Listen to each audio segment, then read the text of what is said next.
Right. Good morning, everyone. Thank you for joining us for the February 2026 Local Assistance Day. I'm Louis Zhao with the Orange County Transportation Authority. I'm the current RTPA moderator, and I'll be moderating this event today. Um, I'll be supporting Caltrans local assistance by helping them kind of work through all the questions, run the agenda, and hopefully provide you with great content and an interactive working session today. Hopefully you'll come with a lot of questions as well. A couple housekeeping notes. While you're waiting, consider introducing yourself by dropping your name in the chat box, name and organization. And then please remember to keep your mics and webcams off during the webinar to help everyone focus on the presenters. The webinar is being recorded. A copy will be posted on the LTAP YouTube channel within a couple days. And we'll drop a link in the chat. And feel free to use the chat for comments, as well as putting your questions into the Q&A box. And I'll help track that and ask the questions on your behalf. And finally, if you have any ideas of any topics or anything, we'll be asking for those ideas at the end of the webinar for any future trainings. And of course, if you want, you can also email me as well. With that, taking a look at the agenda, we have quite a bit to cover today. We'll be going over the Safety Navigator program, the SafeTREC Active Transportation Data Portal, the Portfolio Management Tool, some updates on the LAPM and the LAPG, the Local Assistance Procedure Manual, and the Local Assistance Procedure Program Guidelines. A couple updates for the dollar threshold, DBE contracting goals, and the suspension of the DBE program.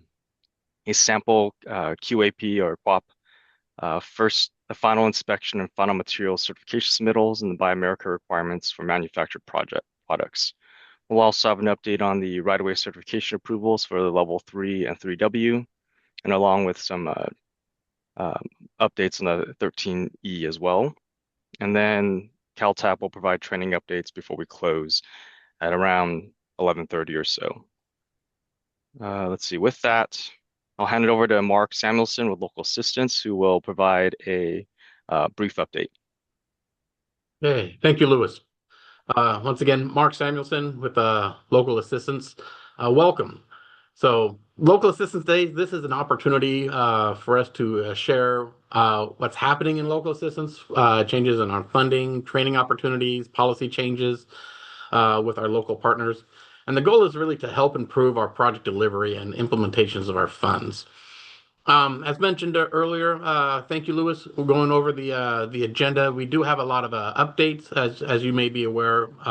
Annually, we do release our local assistance LAPM procedures manuals, and we are going to go over those updates moving forward. So that's some good information for you to be aware on your project delivery. So with that, we do thank you for joining us. We look forward to sharing this information with you. We definitely would love to hear from you in chat or whatnot, future topics that you'd like to hear.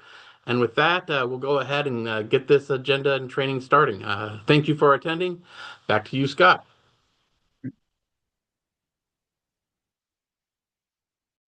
Okay, so we're a bit ahead, but we'll start with the first item, which is the Safety Navigator tool with Anurag Pandey. Go ahead, Anurag. It's all you. All right, thank you, Louis. Okay, I'm going to go ahead and screen share here. And then present.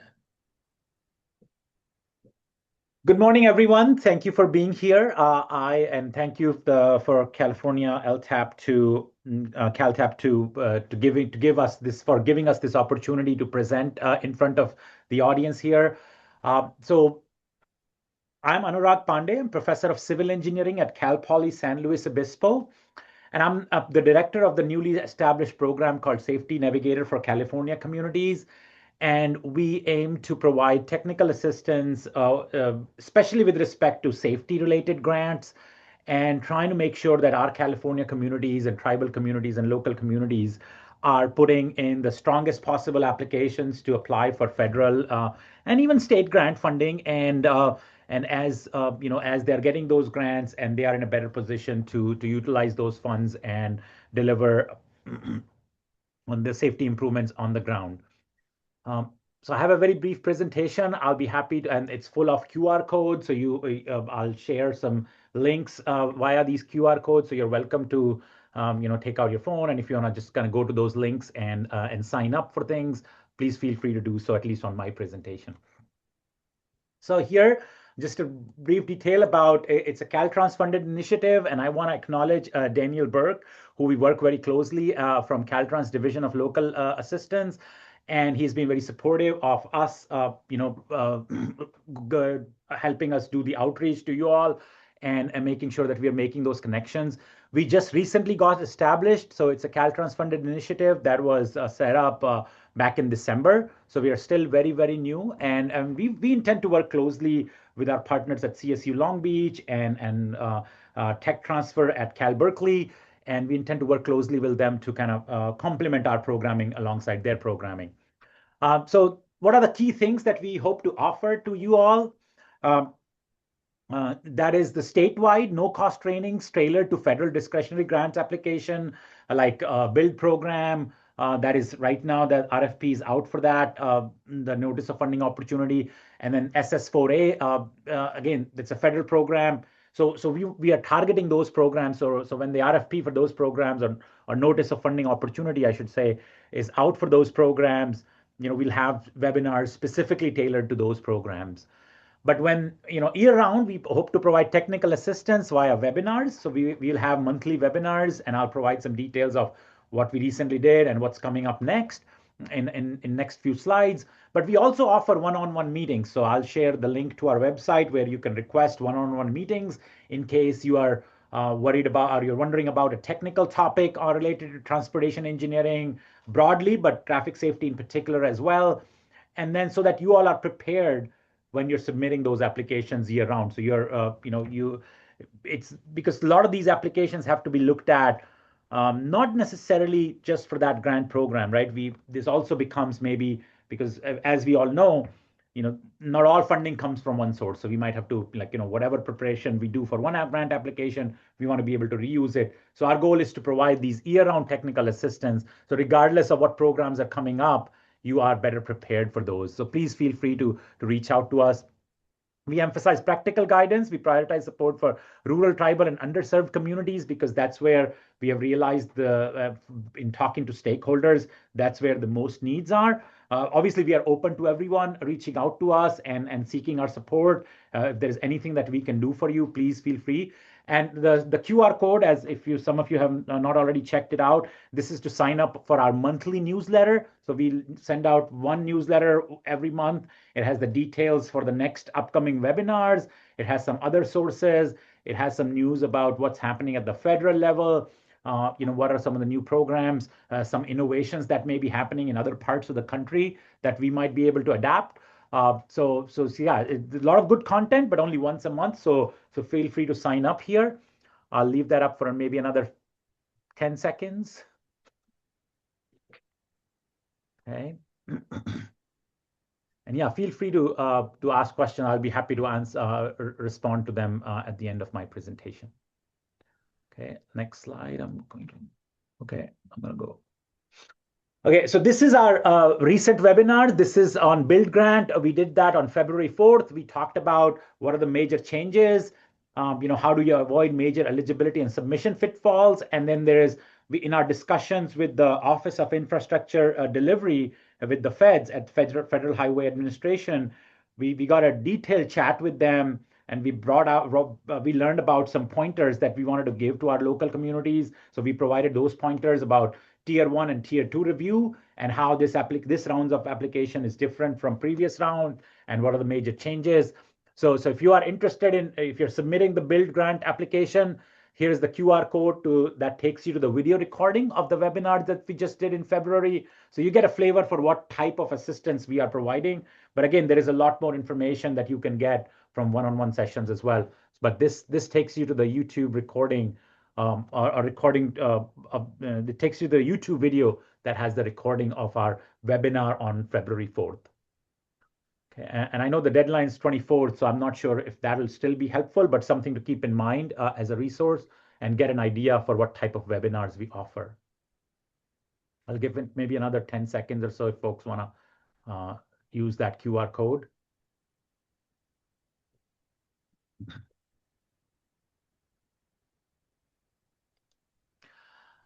And this is about our upcoming webinar. We are interested in providing assistance that can be used right away. So this is about the quick build traffic safety improvements. This is about maybe putting in a quick neighborhood rotary or a roundabout of sorts, and something that you can or maybe some low cost barriers that you can provide on bicycle lanes, and those types of things. And we will have practitioners from the private sector, from consulting world. We'll have some statewide perspective on these and what type of guidance is available from Caltrans. And then we'll also have some local community agency folks who will be talking about their experience throughout this type of implementation, right? So from seeking the funding for those types of things, putting things on the ground, and then evaluating, because that's another important part of quick build, is that how do we conduct evaluation so that we know that these things are working as expected. So this QR code takes you to the sign up. Even if you can't actually join on March 17th at 9 a.m. on live webinar, we still hope that you would register so that we can, when we have the video recording available for the webinar, we can share with you guys, and you have access to that content. So please feel free to sign up for this webinar on this QR code. And I know CalTAP, Scott, will provide these links of the presentation and the link to you. So even if you miss out on some of these QR codes, that's okay, because you'll have access to these slides later on. And okay, I'm going to leave this up again another maybe 10 seconds or so, just to make sure folks who are interested can get to it.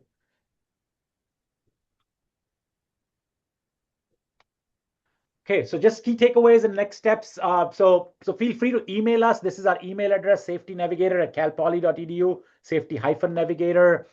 And this QR code, last one, will take you to our website where there is a link for us to, for you to request one-on-one assistance if there is any technical issue that you're dealing with. Maybe you need some help with figuring out crash notification factor. Maybe you're putting together a grant application and you have some questions about how to do benefit cost analysis, or you had some questions about what's the most appropriate way to conduct benefit cost analysis, or how to document your assumptions about benefit cost analysis. So any of these types of technical questions, if you have them, please feel free to seek one-on-one assistance. You can, if you go to our website, there is a link there that'll take you to our calendar. And on that calendar, you can make a half-an-hour Zoom meeting appointment. And and then and the other thing that we are seeking from this group also is that obviously take advantage of our services, but also let other folks know who are not here today that there is this type of assistance available, specifically with regards to improving traffic safety in our local and tribal and underserved communities. So please feel free to reach out to us and just let us know how we can help. With that, I'll take any questions if there are any. And thank you again for joining me and giving me this platform, Scott. Appreciate it very much, and happy to answer any questions. Sure. Thank you, Anurag. We do have one question with one person with their hand up. It's Alberto Perez. Go ahead, Alberto.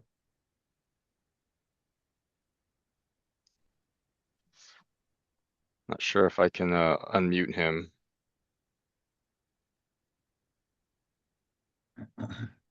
Alberto, you should be able to unmute right now. Okay, got it. Sorry, that was a mistake. Sorry about that. Is it? Oh yeah. Okay. So Anurag, I don't see any questions in the chat or the Q&A or any other hands raised, but I do have a question maybe for a point of clarification. Sure. Do you have any guidance on what qualifies as underserved communities for this program? There are different kind of metrics out there, but I think it'd be good for our participants to understand what would qualify for that. So just to kind of be clear, even though we hope to target that, because that's where most needs are, this program is agnostic. So we will support anybody who needs help, right? So we will. So you don't necessarily have to be a community, but anytime you need resources, we'd be happy to provide the support. Perfect. Thank you. Yeah. And thank you, Daniel, for sharing our links and all the email addresses. that are on the via the chats. I appreciate it. Thank you. All right, with no other questions, we'll move on to our next item. This is the SafeTREC Active Transmission Data Portal with Julia Griswold. So I'll hand it over to you, Julia. Morning. I'll just set up my screen share. All right. So today I'm going to be talking about the California Active Transportation Data Portal. And this is an effort that was funded by the Division of Local Assistance, the Active Transportation Research Center, and our Resource Center, sorry. Yeah,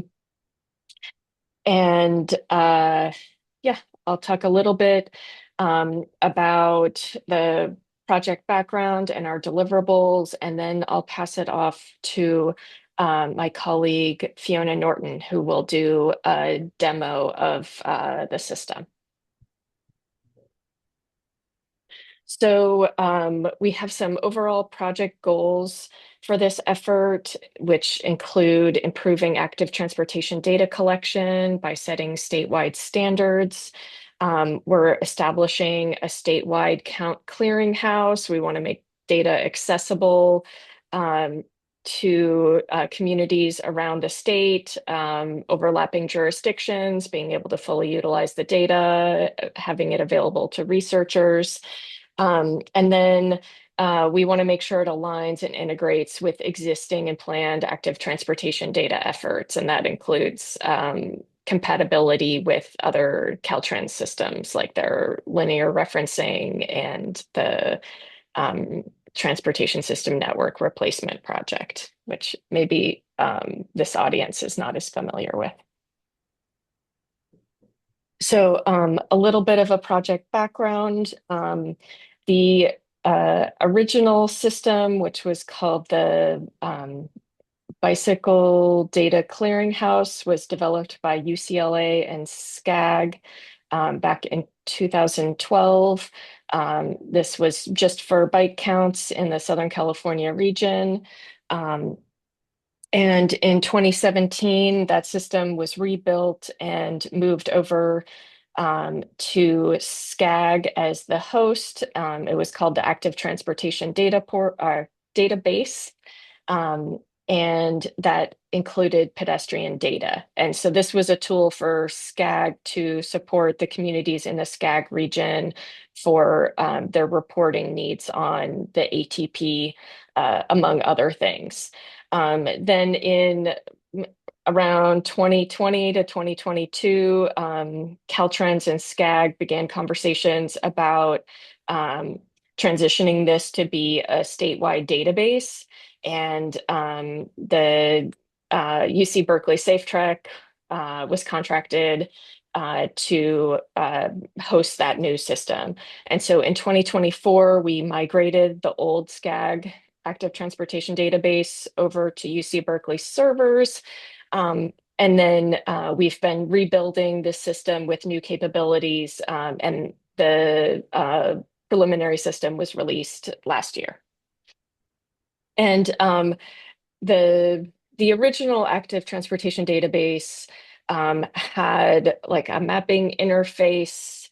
It had a count, a manual count collection app for use on mobile phones or tablets. And it also had a sort of back-end interface for managing count assignments. So we had a number of objectives for this project, and primarily it's to meet the data collection and reporting needs of the Active Transportation Program. But we were also tasked with establishing statewide consistencies in the methodologies for data collection and processing, which can be complicated for local agency staff to apply independently. So we were tasked with transferring and expanding the active transportation database into a statewide system, enhancing those database processing functionalities, and then providing technical support and long-term maintenance. And the goal of this is to streamline the data collection efforts across the state. So I'm going to briefly go through the main tasks that we had on this contract. So the first thing we focused on was statewide coordination. So we conducted an online survey of agencies around the state about their active transportation count data collection. And then we pulled together a technical advisory committee to provide ongoing feedback on the project. Excuse me while I take a drink. And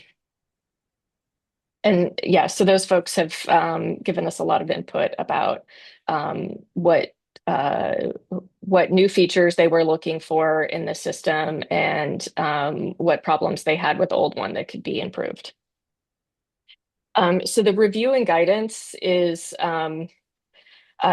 sort of a smaller part of our scope, but is very important for the implementation of the system.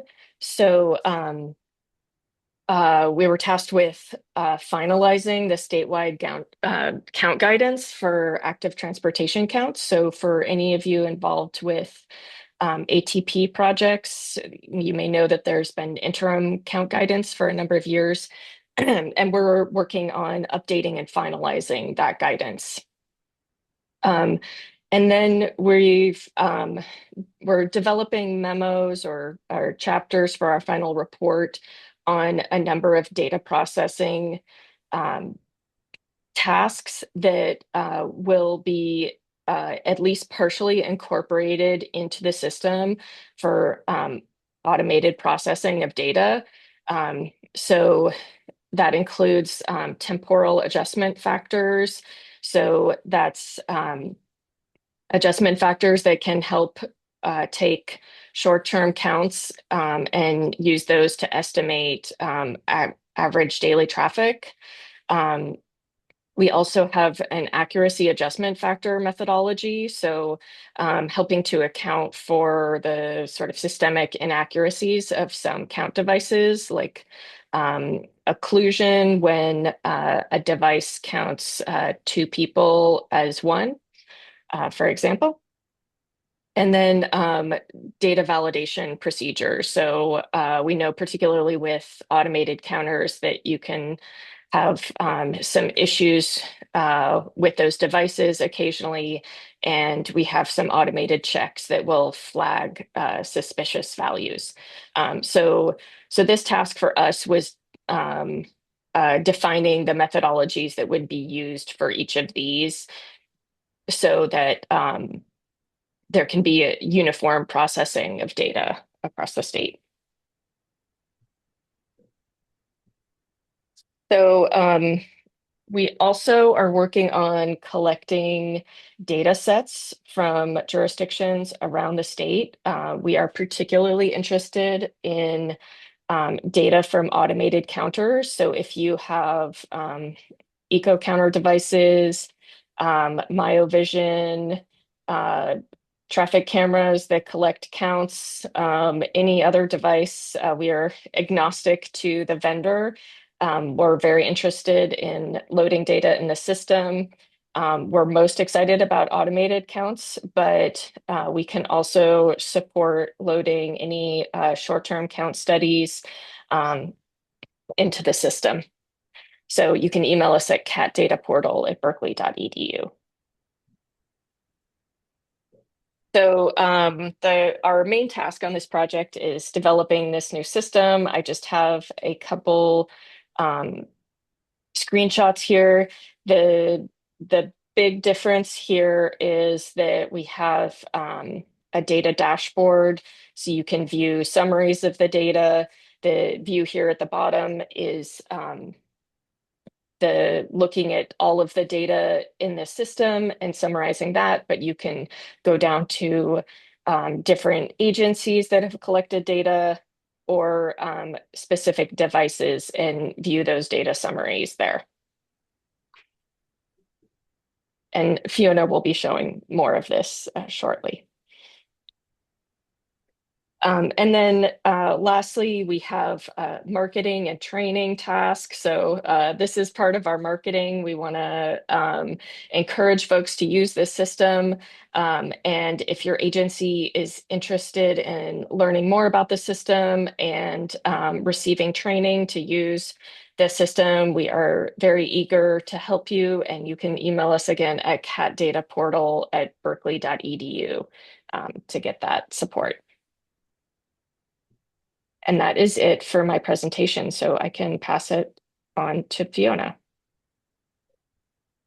Thanks, Julia. I'll share my screen now. Okay. Hi, everyone. I'm Fiona. I'm going to just walk through a quick demonstration of the California Active Transportation Data Portal as it stands right now. Before I dive into it, I just want to describe that there are basically three different types of users who will access the CAT data portal.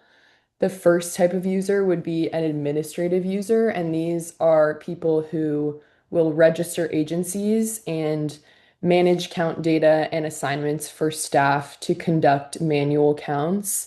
And they can also register and manage automated counters as well. And then we have count users who are users that are associated with one or more agencies and can accept assignments to conduct manual counts through the website or mobile app. And then finally, the guest users who are not associated with agencies, and these are just users who want to access the dashboard and browse the data that is available. So for the purpose of this demonstration, I'm going to log into a test account that is an agency admin account, just so that I can display all the different functionalities of the site. And you'll see that once I log in. So here we are on the landing page. This is where you can read a little bit more about the CAT data portal and the history of the tool, which Julia went over briefly earlier. And then you can also register to create an account just with your name and email and phone number. And then once you're registered, you will sign in here. So I'll sign into my account. And once signed in, you are directed to the homepage where you'll see your agencies and then any notifications that you might have. And starting with the basics, we'll just talk about briefly here the navigation bar, and then I'll dive into each of these pages individually. So here we are on the homepage right now, which is just kind of an overview of your account. And then the dashboard will display some charts and graphs of existing count data and mapped count locations. And then download page is going to allow you to download other agency data or your data in a CSV format. The agency page is a page only for administrative users, and that's where administrative users will manage their studies, assignments, data, and agency itself. And then the counts page would be for count users who are looking to view assignments and counts. And then tutorial, pretty self-explanatory, just more detailed instructions.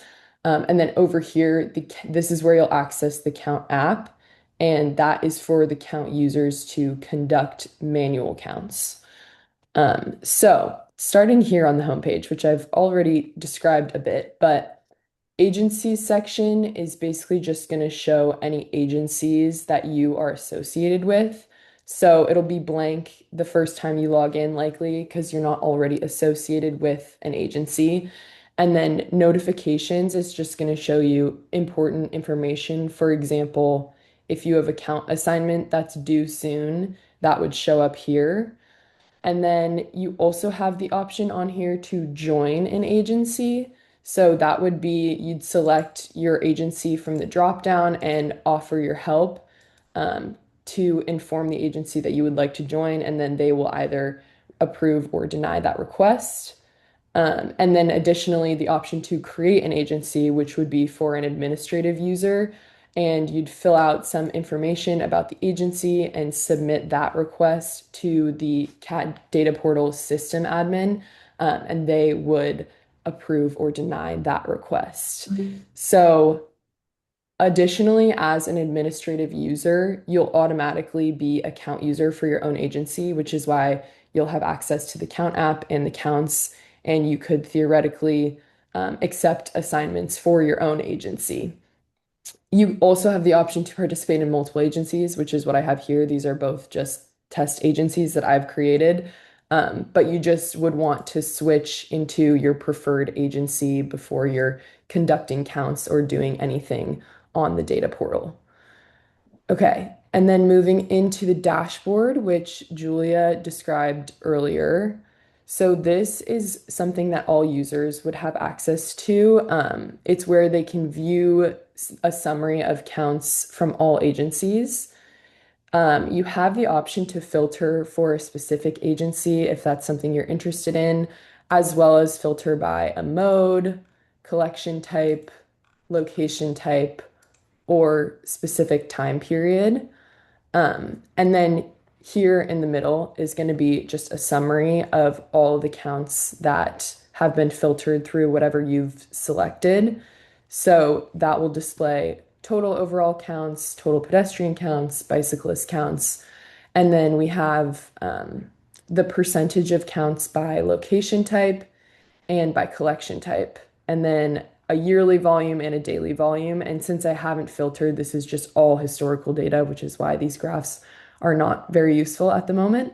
But once you've selected those filters, these become a little more helpful. And then you also are able to deselect certain mode types. If that's something you're interested only in pedestrian volumes, then you'd see that here. And then on the right-hand side, we have our map of all the different count locations.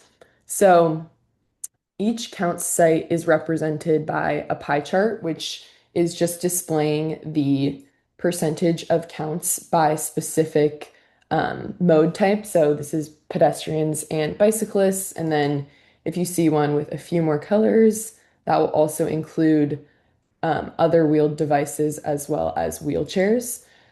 And the size of the pie chart also corresponds to the total number of counts. So the larger pies are going to be likely automated continuous counters, which is why they have many more counts than the smaller pies, which might be manual counts. And then additionally, if you want to select a specific location, then you can go to location details for that site. And this is going to eventually display some more detailed information about just that location. So similar to that summary panel that we were just looking at, but more information and just on this specific count site. So you'll get some summary overview of total counts, details on the location itself, as well as mapped location.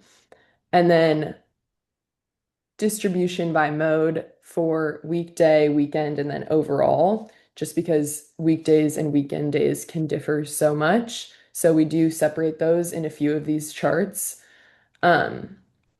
Some information on the detector type, and then annual average daily traffic, monthly average daily traffic for each mode, day of week average for each mode, and then we also have a time of day average. And this one, as I mentioned earlier, is going to be separated by weekday and weekend since those patterns can vary so much. And then again, we have the hourly patterns for weekday versus weekend and by mode. A year-over-year comparison if you want to look at differences between years. This counter obviously has a lot of data, so you're going to see a lot of bars here. But if you wanted to just look at a specific year-over-year change, you can cross out certain years. Say we want to look at 2019, 2020, then we just see that year-to-year difference for pedestrians and bicyclists. And then finally, just a total chart of all counts daily total volumes and a snapshot of what that data would look like. So there's a lot of information here. This site specifically has a lot of historical data. Some of the other sites obviously will have minimal data, and that will change what these graphs look like a bit. So that's just something to keep in mind as you explore the site. Okay, and then coming back, we'll move on to the download page. This is pretty straightforward. It's just going to be a page for downloading count data from various agencies and for whatever time period you're interested in. Again, option to filter by agency and by year. And then if you choose to do some more advanced filters, you can filter by mode or by collection type, and you'll be able to download that in a CSV format onto your own computer. And then the agency page. So as I mentioned earlier, this is only for administrative users to manage their studies and their agency itself. So under studies and locations, this is where an admin user would view existing study locations and existing studies with the individual assignments that they've created for those studies. You also can create a new study location and create a new study. And when creating a new study, you'll want to associate that with a location. So the first step would be to create the location itself. Then under counts and assignments, they're able to manage assignments at each location and review counts submitted by count users. For automated counters, this is also where an agency admin would want to connect their automated counter or upload a CSV format of the data. And then under agency, this is where you would view the current members of your agency and also view requests to join. So like I mentioned earlier, if someone has sent you a request as an admin user, this is where you'll see that and be able to accept that request. You also have the ability to invite members to join the agency. So if they haven't sent their own request, you can invite them through email. And then you can also switch your agency here if you have multiple agencies. So then counts page, this would be for count users, but as I mentioned, admin users also have count abilities. So you'll have this page as well. Assignments, this is where count users will view current assignments that have not been completed, review completed assignments, and if an admin user has rejected certain counts, they also have the ability to resolve that here. And then they can see all of the counts that they've ever conducted and view counts that are pending approval still. And then finally, tutorial page, as I said, gives some more detailed instruction on basically what I've described today, but will be very useful for people beginning to access the site. And then I'll just briefly look at the Count app because this is how count users would conduct counts. I just have to reshare my screen to show that. So here is the Count app, and this is a fake old assignment that I've created, but we can just click in here and they would confirm the assignment, put in some detailed information about the count location itself, and then begin counting.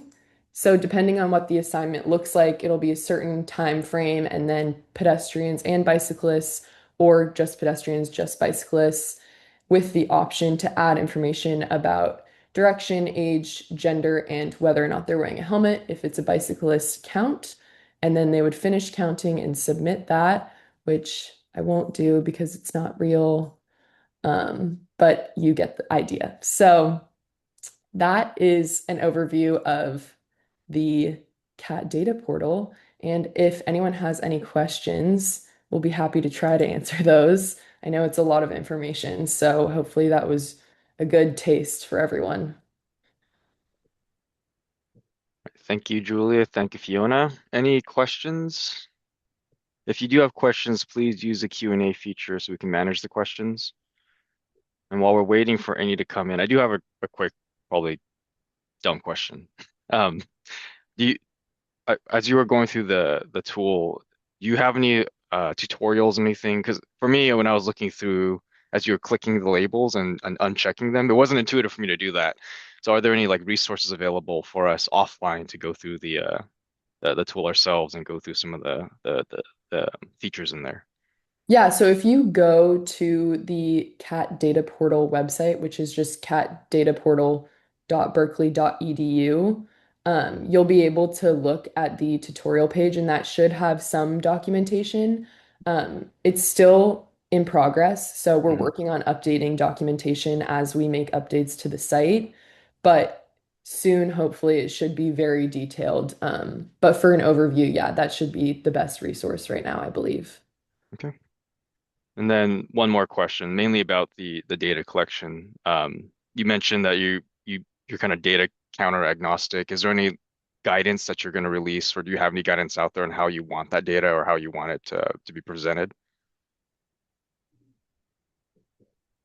Yeah, that is actually in the tutorial. We have a recommended format, but if we're expecting large amounts of data from a specific count vendor, then we can create the import capability to Mhm. process that specific format. So I think right now we have the ability to import eco counter and potentially also myovision data directly.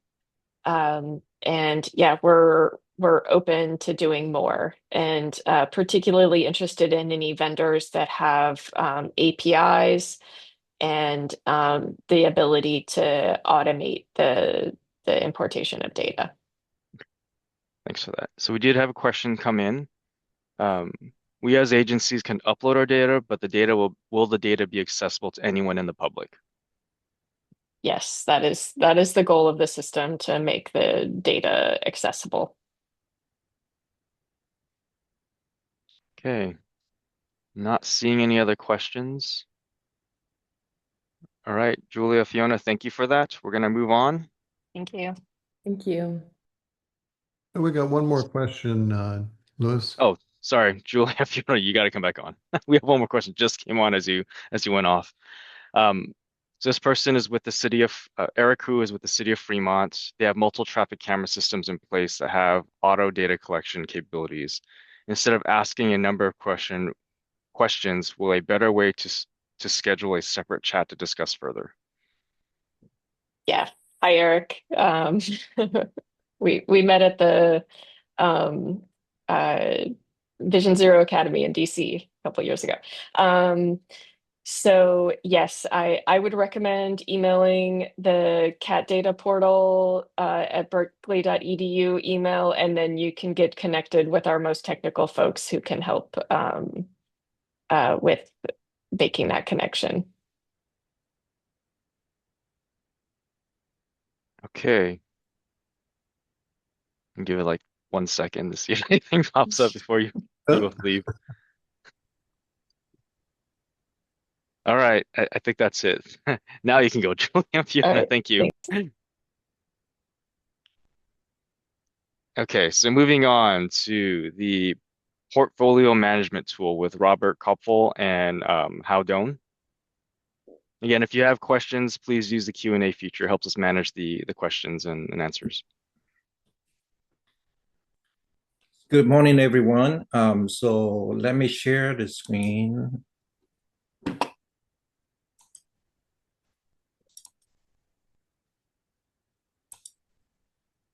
So can everyone see my screen?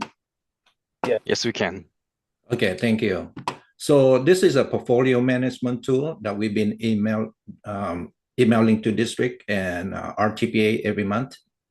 So for best result, download and save it. So when you open it, click on enable content to enable macro. Um, so this tool, sometimes called PMT or version 2, V2. Originally, we developed the V1 to track down the project ended lapses. We expanded the V1 to V2 to provide more comprehensive status and detail of each project, as well as robust summary for each agency, MPO, and RTPA. We also want to provide a quick way to submit the inactive projects justification. So the goal for the V2 is to minimize the need to chase down information.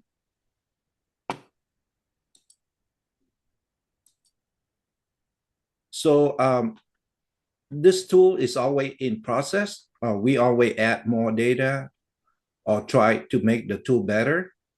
So it's not even complete. The data content in this tool is federal funded project in FAST that are active or close out after January 1st, 2023. The non-federalized or state-only funded project are not included in this tool yet.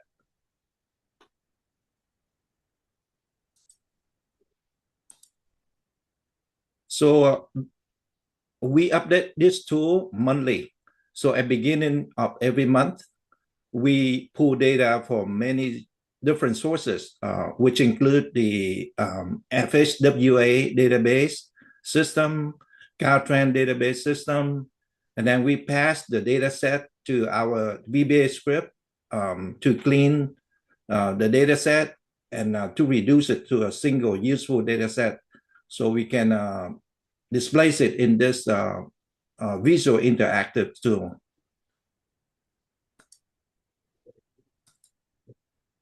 So this tool have three main screens. The first one is the project detail. The second one is the agency detail. And the third one is the inactive justification form.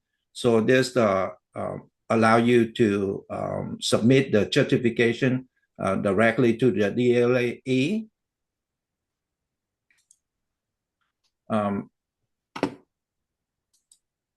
So in this form, there's three portions: the top portion, the left portion, and the bottom portion. So the top portion, you see there's many clickable buttons. These allow you to drill down to smaller or more specific data set. So you can drill down to, let's see, you can drill down to responsible agency, federal project number, or geographic, just that RTPA, MPO, or district. So for the bottom screen,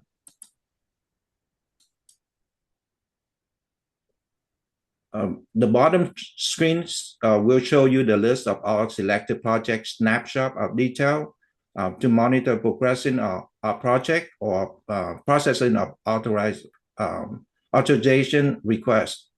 Also, there's a color and shape to ensure immediate recognition of action required. There are critical date and deadlines to ensure timely compliance with federal requirements.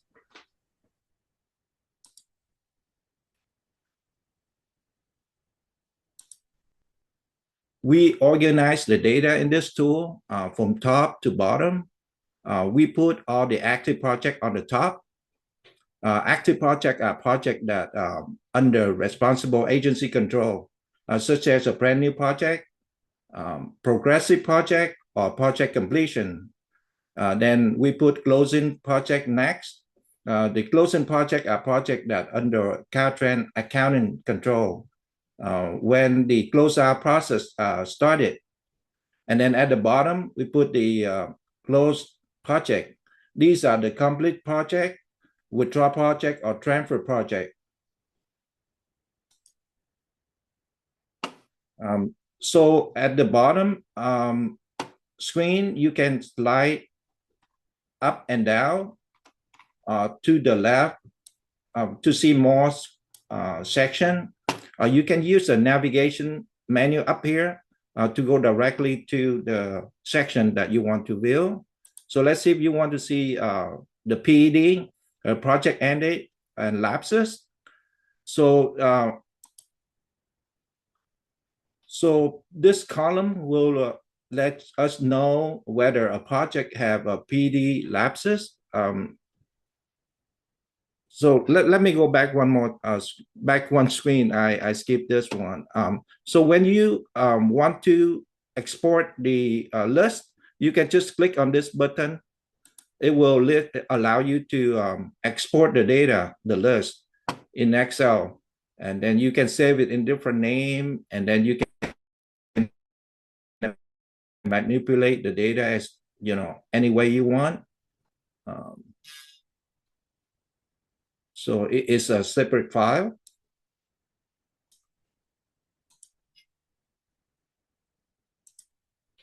Okay, so back to the project end date lapses. So this column will tell you if a project have a PD lapse. So what is the PD lapse? The PD lapse is any cost that incurred during this time period is considered non-participating or non-reimbursable. Reimbursable. And then this column, so this column will show you, if the project have expired. We also include the chart, the shape and color to notify you if the project expire, so you can recognize immediately. So let's try to search for Los Angeles County agency. So if we type in Los Angeles County here, click OK. The bottom will list just the Los Angeles County data subset. Any other agency will filter out. So you can immediately see that there's 3 expired projects in Los Angeles County, or you can just look at use this button. So PED expired, it says 3 projects. You can just click here, and the bottom will show you that 3 projects that expire, or the red project, which is the project that are going to expire soon. So there's 2 of them. Now let's go to the next section, which is the invoice. For the invoice, again, this column will show you the status of the pending project, whether it's pending invoice, whether it's the invoice in district is sent to accounting, received by accounting, or returned to agency. Okay, and then in this column,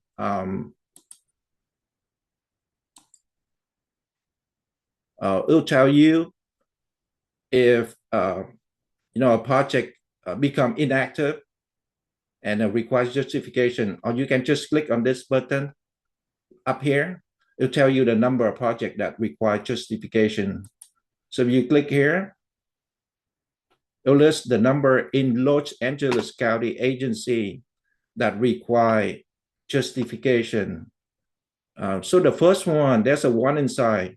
The diamond yellow means it's 1 inside that require justification at 12 months. Okay, the second project have a purple circle, which means that it's required 24-month justification because it's expired 36 months, more than 12 months. So it requires different justification. So we also provide a quick way to fill out the justification by clicking on this button. It will direct you to the 3rd screen. In this screen, you can also just search for your agency. You can just type in Los Angeles County click OK. It will list the two projects that we seen on a previous screen. So the first one is said that past due more than 9 months and require justification at 12 months. So all you have to do is just fill out the bottom list, everything in the bottom, the pull down menu, see the reason, everything else, and then click submit. And this information will be sent in to DLAE. And for the second project, the second project is different from the first project. The second project is past due more than 24 months. So it requires different form. So here are the link to the form that we need to fill out, agency need to fill out and send it to a DLAE. So if you click here, you see the form, it will pop up. So this is the form that agency need to fill out and send it to the email it to DLAE. Okay, so let's go back here to see more section. Let's go to the next section, CTC. So in this, let me see. So every time you want to start a new query, you click on this button, it will reset all the filter.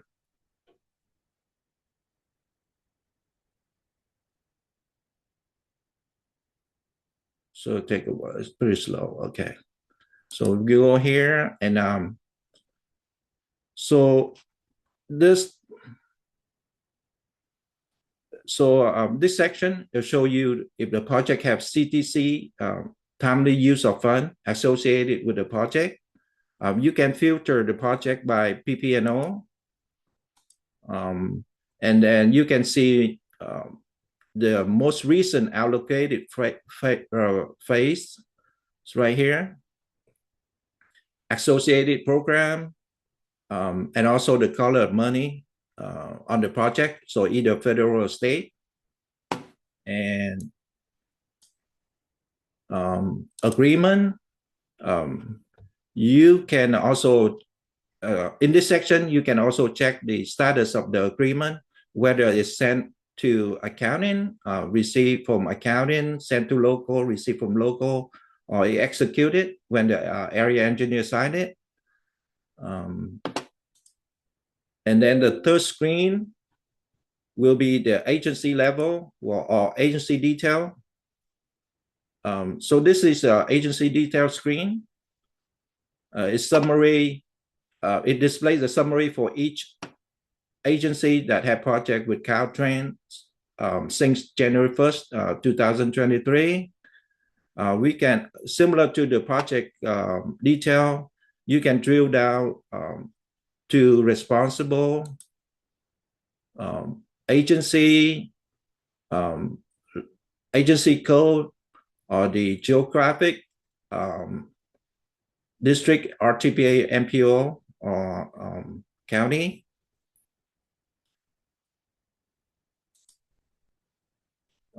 We can also see if an active project, active agency has an annual submittal requirement missing or expire. So again, you can quickly see it by the shape and the color. Like this agency, you know, we have missing UEI,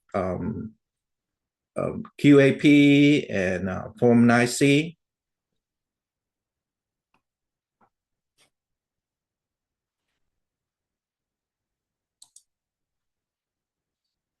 So back to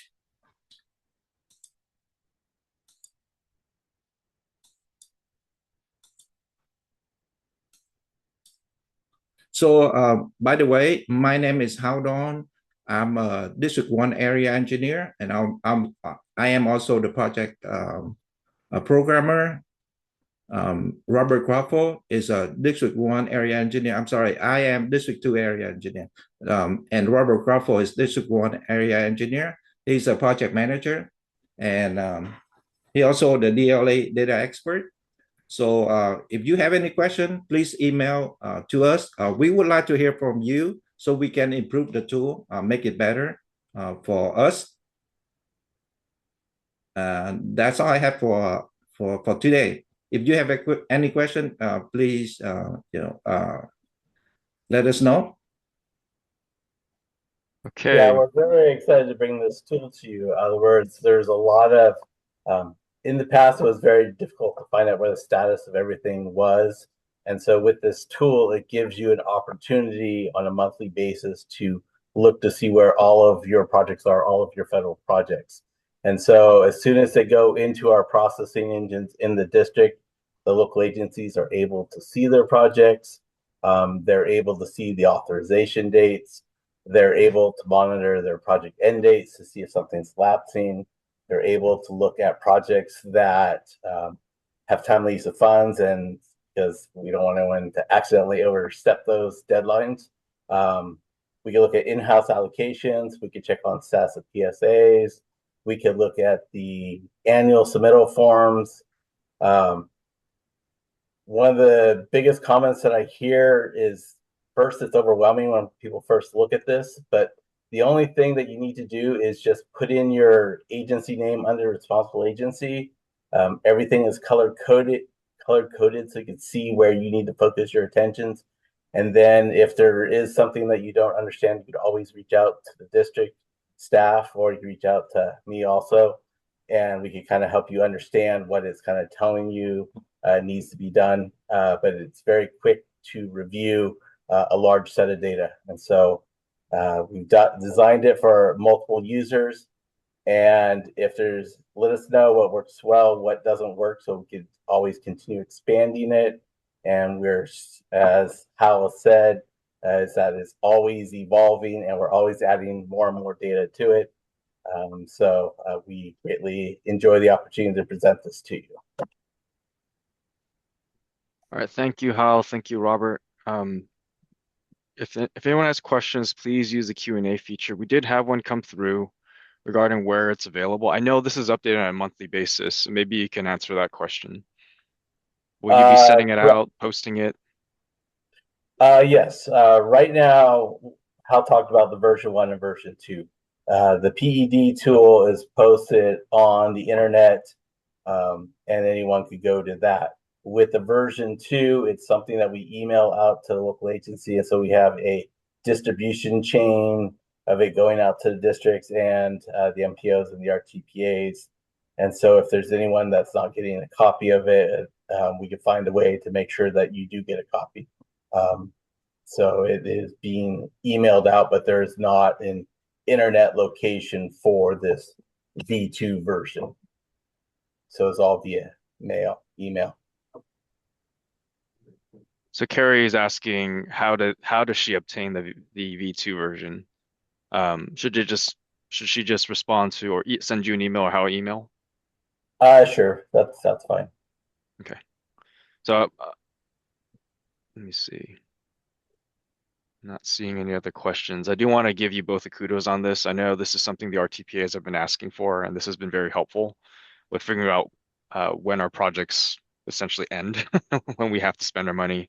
I think it's an amazing tool. I've shared with Dee and her team and Mark as well of how great this tool has been and how useful it's been. And I do have a couple questions I want to ask. So you mentioned that state-only funds aren't in here yet. Is there an anticipated date when you're going to start including state-only funds? That is an excellent question, because the big thing with the state-only funds is we want to capture all the timely use of fund aspects of the project. And right now we're having that programmed into one of our databases. And unfortunately, one of the key programmers on that aspect, he retired, and so they're replacing him. And so there's a slight delay, but I'm hoping that it's not long. So hopefully in a few months, we'll be able to start showing at least some basic data. but it's really the timely use of funds that we really want to bring into the tool, because that's where the most value will be. Thank you for that. Seeing if there's any other questions. I don't see anything else. All right, we're moving along the agenda very quickly. So I do plan to still have our 10 a.m. break. But we'll move on, continue to move down the agenda. Thank you, Robert, and thank you, Hal, for presenting this information. Thank you. Thank you. All right, so next on our list is the LAPM and LAPG, Local Assistance Procedures Manual and Local Assistance Program Guidelines Updates. So I'll pass it over to Krista and Robert Kim to give that update. Yeah, good morning. It'll be me today. My name is Robert Kim with the Division of Local Assistance, and our office is responsible for the publication of the LAPM, Local Assistance Procedures Manual, and the Local Assistance Programs Guideline. And I'm just going to kind of briefly give a high-level overview by walking through our website, and hopefully that'll give you a kind of a clearer picture of how we update our manuals on an annual basis. It is, these are dynamic updates, but we have static documents posted online. So it can be a little bit confusing. So I'll just walk through our local assistance website here. Hopefully you can see this on the screen. And this is our main page for local assistance. If you scroll down, you'll see on the left-hand side, I'll focus primarily on the guidelines and procedures, mainly these first couple bullets. So the Local Assistance Procedures Manual, if you click that, is updated on an annual basis every January. So if you look at these last update revision dates, they're all going to have a January 2026. We generally try to keep it to one time a year. It's listed by chapter individually, but it's also available via full PDF with all the chapters combined into one document. That makes it useful if you need to search for anything in the full LAPM. So we work with probably about 15 different subject matter experts here in headquarters who are assigned the different chapters in the LAPM to update them as needed throughout the year. And this generally is going to occur through what we have called the office bulletins. And so if you go back to our webpage, you'll see a link for office bulletins. So these are standalone policy updates that occur throughout the year. So after the January publication, anything that needs to be updated will generally occur with these office bulletins. These are standalone policy updates that basically supersede the hard-coded version that's available on the website. So for instance, this was released last month. The number coding here is the year 2026, and then we'll go sequentially as they are released. So the first one for 2026 will be released here. So this will list all the current office bulletins. It will impact and list the affected chapters, so they are available here. So again, this will supersede anything in Chapter 6 that's referenced in the office bulletin itself. So if you click on here, it should give you the general guidance and what is superseded in the update. So let me just slow down, take a breath if anybody has a question so far. If not, and what you'll notice is we'll upload the policy updates on this page. It'll be accompanied by a blog announcement that goes out weekly from Division of Local Assistance. And in addition to that, if you go to the LAPM back here, we will list a note above the affected chapter or chapters so that everybody is aware that there is a policy revision that affects that specific chapter. So, our main goal is to make sure that everybody has access to the most current version. And I know a lot of people like to maybe download chapters or exhibits even onto their computer and access those, but it's a good idea to continually check to make sure that there's something that might supersede what you have currently. So in parallel to that process and how we update our policies is an open comment period throughout the year where we sort of capture minor updates, minor corrections or edits that are needed, and we compile those into a separate document called the Local Programs Procedures, right here, the LPP.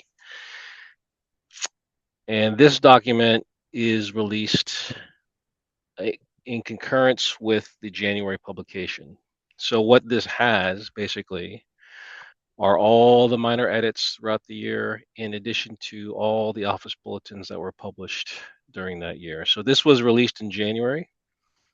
LPP 2501, 25 indicates the year that it was compiled. So during 2025, 01 is a sequential number. We typically don't go over more than one anymore, but it's there for legacy purposes. It will roll up now all the current office bulletins for that year that were published during the year. Those then get archived and now are hard-coded into the affected chapters. Minor edits are also listed, and you can go and scroll down and see. So the purpose of the LPP is really for historical purposes. So you can, because what it's going to capture are a lot of the red line edits. So deleted text is going to have a red strike through. The new text is in blue font. And so what you'll notice in the January publication is that you're not going to see red line edits because it can get pretty cumbersome, but you will only see the brand new text in blue font. So the LPP sort of, again, serves as historical purposes to see what was removed and in place what was new, if applicable. So that's the main difference between the LPP. It's kind of a companion document to the January publication. And again, this goes way back, most of it, if it's available, way back since this started. So again, for historical purposes. And so that's it in a nutshell. There is this coin, which is an information notice. These will get published periodically. And this is mainly to clarify existing policies or procedures. This is not meant to introduce new policy, but if there's questions or if there's things that need clarification, then typically the office will submit a coin just to clarify existing information. So that is it in a nutshell. The office bulletins and the presenters that are going to follow me are discussing office bulletins from last year that are already hard-coded into this year's January publication. So again, it's kind of a continual cycle that we kind of go through every year. So, and you can always list comments if you have concerns about existing content. You can email here, the DLA publication manager, which is myself, and we will route it to the appropriate subject matter expert and see if we can resolve the conflict or question and update the LAPM if needed. And that is all I had. All right, thank you, Robert. Reminder, if you have any questions, please use the Q&A.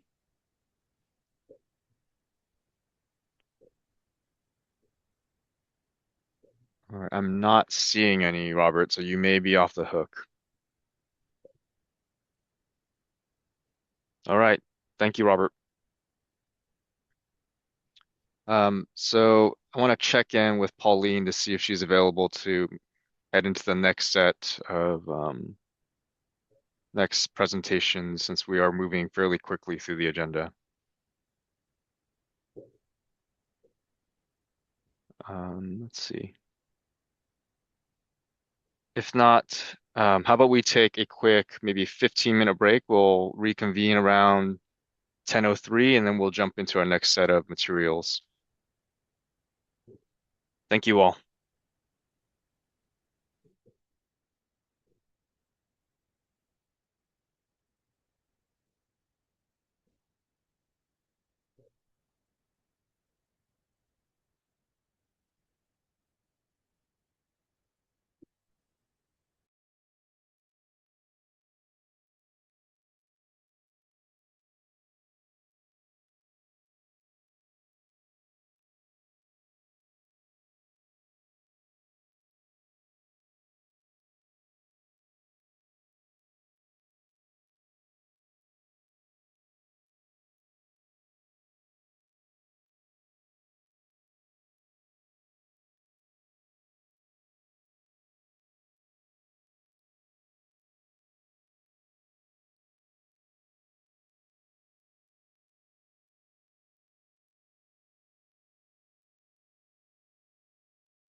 you hear me? I just wanted to do an audio check. I can hear you, Pauline. Great, thank you.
Louis, did you see we have one question Yeah. left from, yeah. So before we start, let me just give me a second. Sure. All right, to everybody, we're going to jump back in. I do see one question in the chat from Catherine. I want to ping Robert to see if he's available to answer that question. Yeah, I'm here. Do you have the question? Yeah, the question is, when you have a long project over a number of years, what version of the LAPM applies? So I mean, somebody will have to correct me if I'm wrong, but I would think it's when the contract was awarded, that date. So even Okay. if there are subsequent changes and updates past that, I think it's whatever is in publication during the contract award. All right. Thank you for that. And then with that, we'll jump into our next topic with Pauline. This is the dollar threshold update for DBE contracts and goals, and the GFE evaluation and the suspension of the DBE program. So Pauline, I'll hand it over to you to start your presentation.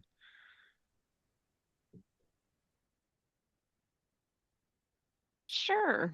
Thank you very much. Let me get my PowerPoint up and going.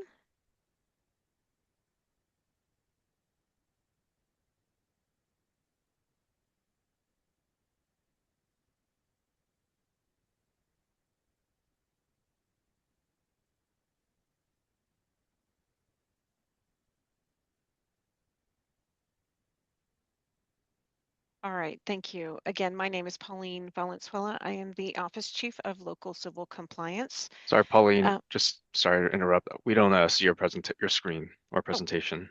All right, you know what? I think in Zoom, I didn't actually hit share screen. Screen 2. And can we do the webcam as well? All right. Do you see my screen now? Yeah, can you come on camera as well, Pauline? And then there's my audio or my Oh, camera. thank you. Sorry Perfect, about that. thank you. Okay. All right. So my name is Pauline Valenzuela. I am the Office Chief of Local Civil Compliance. in the Division of Local Assistance. My office oversees the civil rights programs that are on federal contracts, including the Americans with Disabilities Act, Title VI non-discrimination, as well as the Disadvantaged Business Enterprise Program. So I'm going to go over today the few programs or a couple office bulletins that we had in 2025, and when that's going over into 2026. All right, so let me start off with, so we have two of them, Office Bulletin 2501, increasing the dollar threshold, which doesn't necessarily apply, but because it's because it's part of the LPP, we're going to go over it quickly. And then the suspension of the DBE program. So real quick, I'm going to go over the dollar threshold. It really doesn't apply anymore because the DBE program is suspended, and I'm not even sure it's going to come back when the DBE program comes back, but let's go over it real quick though. So this all occurred pre-October 2025 before the interim final rule came out that suspended portions of the DBE program. So prior to that, we had a threshold when a DBE goal was set. If it was over a certain amount for large contracts, we had an additional review for large contracts that when they set a goal, we had an additional review to make sure that subcontractors were, when they set their goal, for the percentage of DBEs that were in their large contracts, or when they had their good faith effort documentation reviewed. We had large contracts over 2 million. It used to be over 2 million, or for construction contracts, and consultant contracts over 500,000, we sent them to the Office of Civil Rights for an additional review. And the whole purpose of that is we wanted to make sure that we had sufficient disadvantaged businesses participating on those large contracts. So, you know, when it was first set back in 2000, I think 15, 16, a large contract was about 2 million, but that's not the case anymore. So we increased that to 4 million, and that's still probably not even sufficient for a large contract, but we did decide that that a large contract was 4 million and was closer to 4 million. So we just increased that threshold. So because it takes a longer time to send it to OCR to have them review it. So just to limit the amount and the delays that it caused to send them to the Office of Civil Rights, we went ahead and reduced that, reduced the amount of time or the amount of contracts that went to the Office of Civil Rights by increasing that threshold. But it doesn't even matter now at this point because because all of that's on pause. And when we come back, we don't know when the DBE program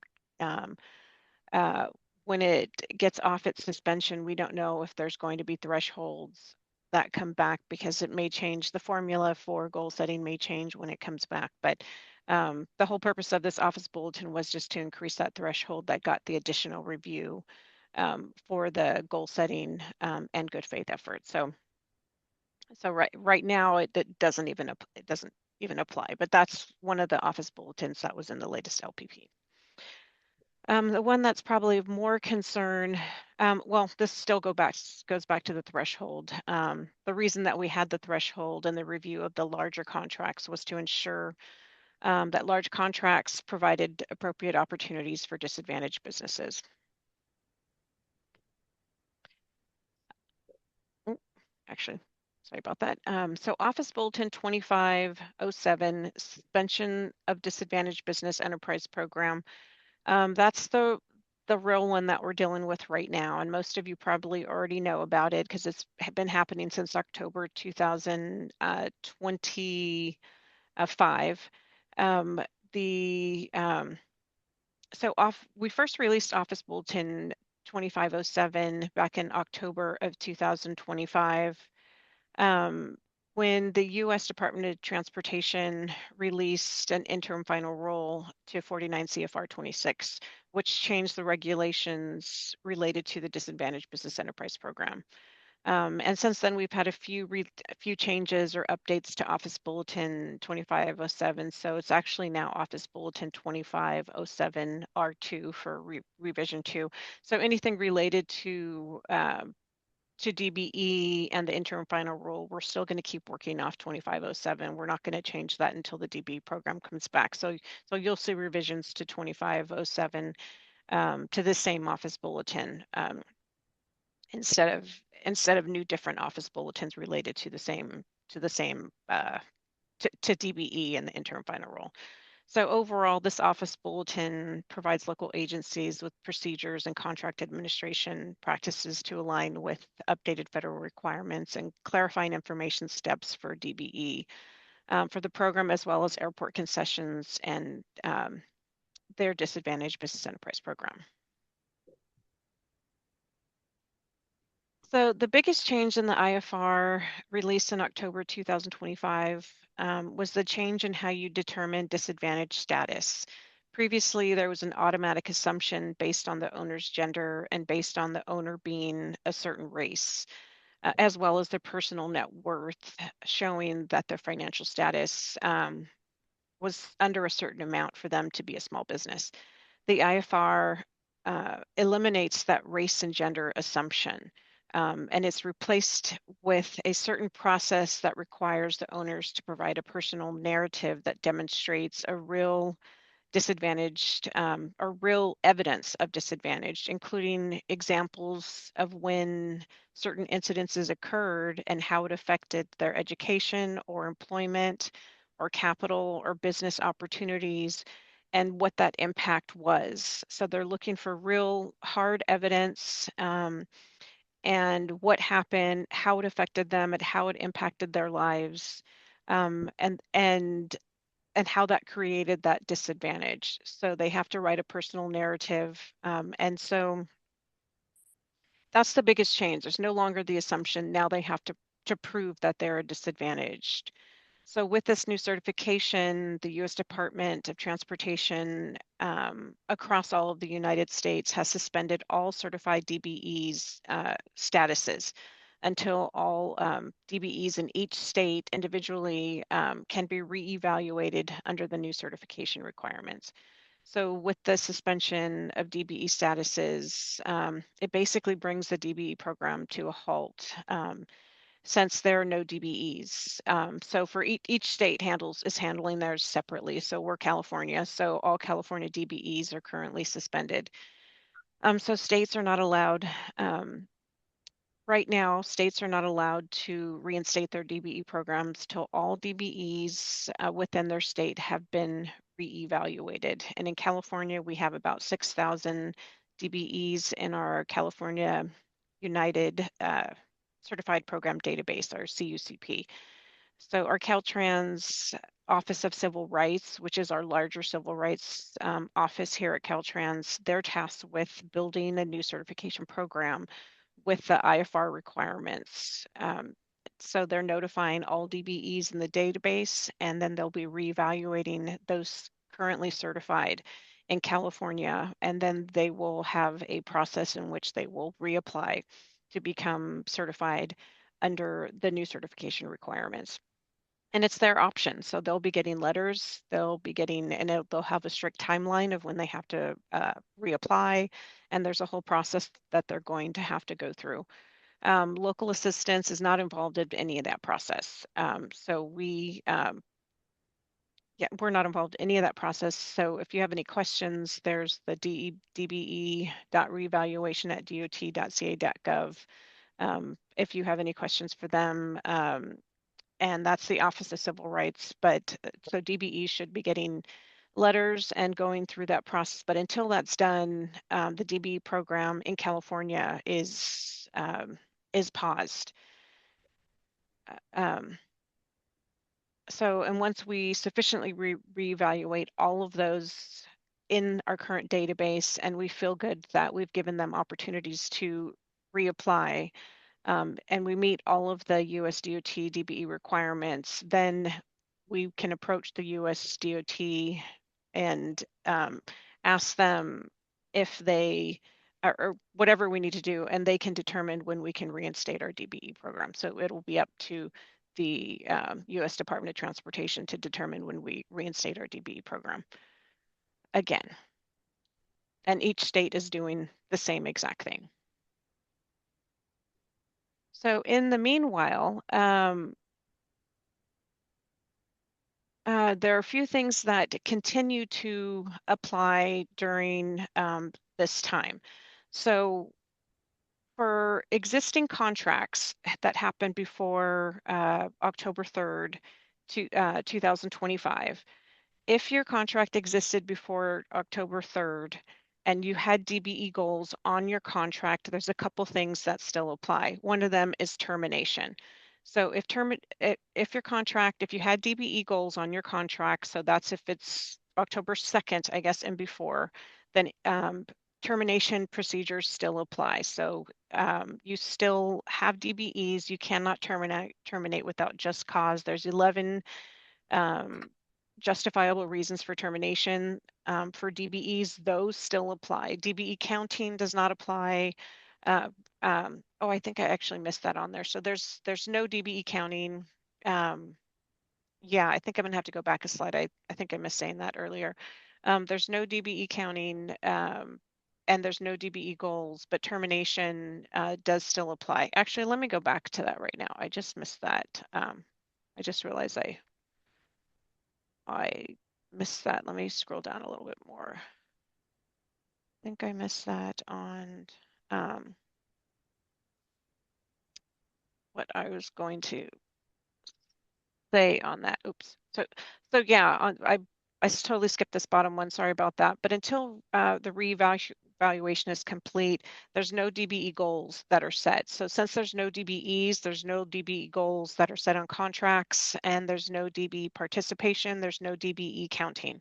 So when we say there's no DBE program, the program actually still exists. It's still there on the contracts that currently exist. It's just that since there's no DBEs, then there's no DBE counting at all. So that's the biggest thing, is that without any DBEs, you can't have a DBE program. Okay, all right, so I did skip a slide. No wonder that threw me off, because I skipped a slide and it threw me off. So prompt payment, that's where I wanted to be, is prompt payment. So while the DBE program, while there's no counting on the DBE program, there are a couple things that the program still exists, but the program still exists, but counting and good faith efforts and all of that does not exist because there's no DBEs, but there's still some components of the program that still currently exist. And one of them is prompt payment. And, subcontractors and contractors, there's still state regulation and different subcontractor codes that still apply, which continue to say that contractors and subcontractors need to be paid in a timely manner. So prompt payment still does exist. So one of the things for us is our Exhibit 9P. While other DBE forms, most of our DBE forms do not need to be submitted, the 9P still continues to be submitted. That's a monthly form that needs to be submitted to us that talks about your payments. So we do need our, that's one that continues to exist, is the Exhibit 9P prompt payment. Still needs to be submitted. That's for both existing before October 3rd and new contracts. The 9P still needs to be submitted. All right, and then we go to termination. Sorry about that. I had missed a slide and it threw me completely off. So termination procedures still continue to apply. So for existing contracts before October 3rd, when we do have DBEs on there, you cannot just terminate a DBE. The DBE program being on pause does not change for existing contracts before. It does not allow you to just terminate a DBE without justifiable cause. And so those still apply. You have to have one of the 11 justifiable reasons that are in the LAPM. You have to have written prior authorization from your LPA. If you terminate without one of those, then you risk being reimbursed for federal funds that were designated for that DBE. So that still applies. You don't, and for new contracts, you don't have a DBE goal. You don't have to have a DBE on new contracts. We do remind you though that it would be nice for you to consider small businesses on your new contracts moving forward, but it is not a requirement. Okay. Yeah, this is again reminder, current suspension of some DB provisions does not accept Caltrans or local public agencies and their contractors of their continued compliance and contract administration responsibilities. So here we're talking about subcontracting fair practices, so prompt payment and just other responsibilities that even though federal requirements and DB requirements on your contracts, you do have other contract codes that you must apply by. And here are some other important links. We have our DBE webpage that gives a little bit more information about DBE. That's our link to Office Bulletin 25-7. As things change, if anything changes with the IFR and when DBE starts returning, I have no idea how long this reevaluation is going to take or when DBE might be reinstated. No idea on that. If you have certifications, questions, then please email the Office of Civil Rights at dbe.reevaluation@dot.ca.gov. That's a different department within Caltrans than we are in local assistance. Great. Any questions? Thank you, Paula. And you have a lot of questions. I do? Okay. Yeah, over Okay. over 10 plus of, so I'm going to try to consolidate some of them because they're all interrelated, but if you do have additional questions, please feel free to continue to include them in the Q&A. Pauline, you're going to be the most popular person today, I think. Wow, okay. So I'm going to skip over the LAPM question. We could return to that with Robert answering that later, but the first question is, will Caltrans and also agencies that are direct recipients need to reestablish their 3-year overall goal once the suspension is complete and prior to being able to set contract goals? Yes, so it looks like the IFR does talk about how Caltrans is going to have to set a different goal because everything was, our disparity study was done by race and gender. And so now it's not done by race and gender anymore. It's just considered disadvantage. So there's no separation of race and gender. It's just disadvantage. So the 3-year disparity study is going to have to be done differently. I'm not sure what that looks like because the Office of Civil Rights is doing it, but we are going to have to collect data in a different way. So yes, but I'm not exactly sure how the Office of Civil Rights is doing it, but the data will be looked at and collected differently. Okay. So moving on, for upcoming engineering service RFQs, where no DBE goal is set, should federal contract provisions still be incorporated into the project manual, given the agreements will span 3 to 5 years? Our intent is to ensure continued compliance with applicable federal and state funding regulations governing consultant selection and contracting. Geez, I don't know. I don't know other federal requirements. I know, I don't know that question. I don't know that answer. I know DBE should not be put in there whatsoever. It is going to come back, but we are being told now by USDOT to not include that. I don't know what's going to happen when it comes back, but current contracts do not have DBE put into their contract. But I can't speak to any other federal requirements. Those are not affected. So whatever federal requirements should be added, those continue to exist, just not DBE. DBE should not be added. Okay. And then next question is, how are DBE overestimations handled during the reevaluation period? And can the commitment balances for these DBEs be terminated without replacement? How are DBE overestimations handled during the reevaluation period? I'm not so. There's no DBE. So on current contract, so new contracts, there's no DBE.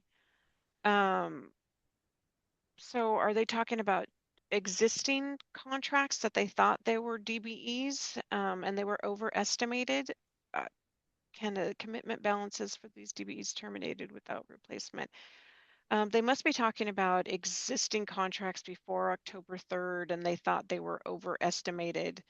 But either way, they made the commitment. That commitment was made on their goal setting and they have to keep to that commitment. Even if it was overestimated, they still have to, that commitment was made and they have to keep with that commitment. Okay. And then the next question applies to the 9 series. Let me kind of consolidate this one. Does the 9P apply to firms that don't have a formal contract? And then what about the 9F? Does the consultant still have to submit those to Caltrans? No, the 9F is very specific to disadvantaged businesses, so the 9F does not apply.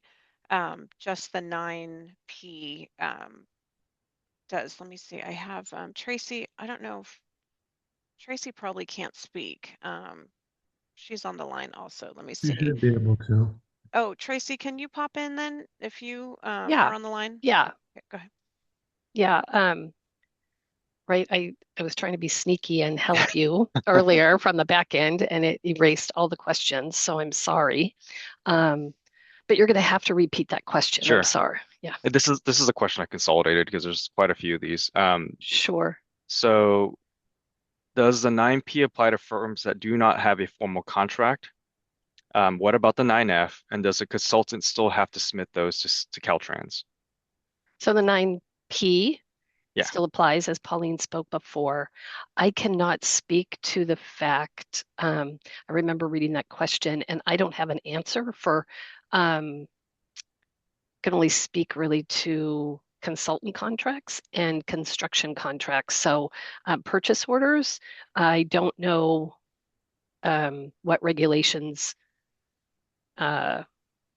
overlay their prompt payment, right? So if they would like to email Pauline or our DBE compliance, we can try to seek that answer. Sure. Okay. So we'll I would imagine if it's a sub consultant that they have entered into a purchase order, that there's some regulation about prompt payment. Okay, so we'll share both Tracy and Pauline's contact in the chat box for everybody, so that they can follow up with that question. Please. Okay, so let me clear this. A lot of questions coming in. How does the suspension impact our federal project specifications language and requirements for projects that still need to go out to bid? Do we strip out all language, references, and exhibits to DBE and call it a day? Do we reference the suspension and state the program may resume at a later date? Do we attach the bulletin? The bulletin does not provide direction on this, and our local Caltrans district is not providing direction.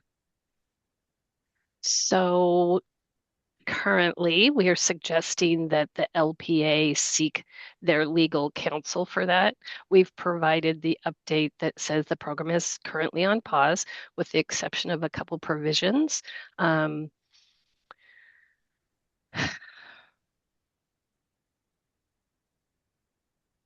So I will not comment on contract language, right? You can reach out to your DBE coordinators in your district, your DLAE for assistance, right, to provide guidance, but specifically we won't be commenting on contract language. Okay, I'm gonna jump back down. There was some follow-up to the 9F question. You said the 9F is very specific to the disadvantaged businesses and is not applicable. Where is a document and where is it written? Let's see. Is there a specific office bulletin that states the 9F is not applicable? Yes, that's in revision 2. It's been stricken from revision 2. Our 9P, the prompt payment certification, does list both DBE subcontractors and non-DBE. So the 9F is specific only to DBE information. So it has been pulled. And that is in revision 2. Okay. And then, let's see, we answered this one. Good morning, Pauline and team. If the DB is not required now, is the award package for final invoices, the Exhibit 12B, still required as part of the award package? That's a great question. If you're using the 12B as a list of subcontractors, yes, it is still required at award because it covers both DBE and non-DBE. Okay, and then as a follow-up to that, can they cross out that the column for the DB on the 12B? I think it's a yes or no answer. So you could yes, you could cross it out. Okay. Next question, kind of consolidate some of these. What was the cutoff date for the DBE program? October 3rd, 2025. Okay. Effectively paused. Let me put that in as a verbal answer to that. And then Sure. my current project with the DBE requirements are still in effect or no? So my assumption is if they release their procurement before that October 3rd date, would it still be in effect? I'm sorry, can you ask that question again? They said my current project with DB requirements are still in effect, yes or no? I'm assuming if this question, if they put out their procurement before that October 3rd date, will they still have to comply with DBE? No. So I'm going to flip our website, the local civil compliance website under DLA, has really good resources to answer some of these questions. The other thing that I'm thinking about is the FAQs. The IFR was very vague. It took us a while to get our feet under us, right? So now we have OB revision 2. So we're learning kind of some of the specifics about this. If you procured, if you advertised a project prior to October 3rd and you advertised a DBE goal, when you go to contract, there will be no DBE goal. No participation counting. For the most part, compliance oversight will not be reviewed either, right? Okay. Next question. Do you foresee there being another cutoff date in the future when DBE is implemented again, where contracts prior to that date will not need DBE, and then after will be similar to the October 3rd, 2025 date, but in reverse? Pauline? Yeah, I think something like that is going to have to happen. Once we're confident or USDOT is confident, we haven't even begun our reevaluation. I saw a question come through. How many have we done? We haven't even begun reevaluation. That's supposed to start this month. We are beginning to send out letters. As far as I know, the Office of Civil Rights should be sending out letters sometime this February, this month. And then we have 6,000 to go through. But we have a lot of people on staff working on it. So hopefully it won't take years. I have no idea actually. But we have a lot of staff working on it. But it will have to suddenly turn back on. So in reverse, it will go back again, but there will have to be new. The IFR did change the CFR will change. The CFR hasn't been updated yet just because of federal government having, staff resources and all of that. The CFR hasn't changed yet, but the CFR will change, and then we will have to update the LAPM. And our DBE program plan. So things will change, and then we'll have to implement, and the LAPM will change and have to implement a new program or an updated program, and it will come back. And it will be a big lift for all of us. It will be similar, but our goal methodology might be different. Our 3-year goal will be different. Things will be different, but similar compliance, but look a little different. So there'll have to be some grace period for all of us. Yeah. Thank you for clarifying that. I was about to ask the grace period question because I did ask you that question before. Yeah, I mean, it's going to have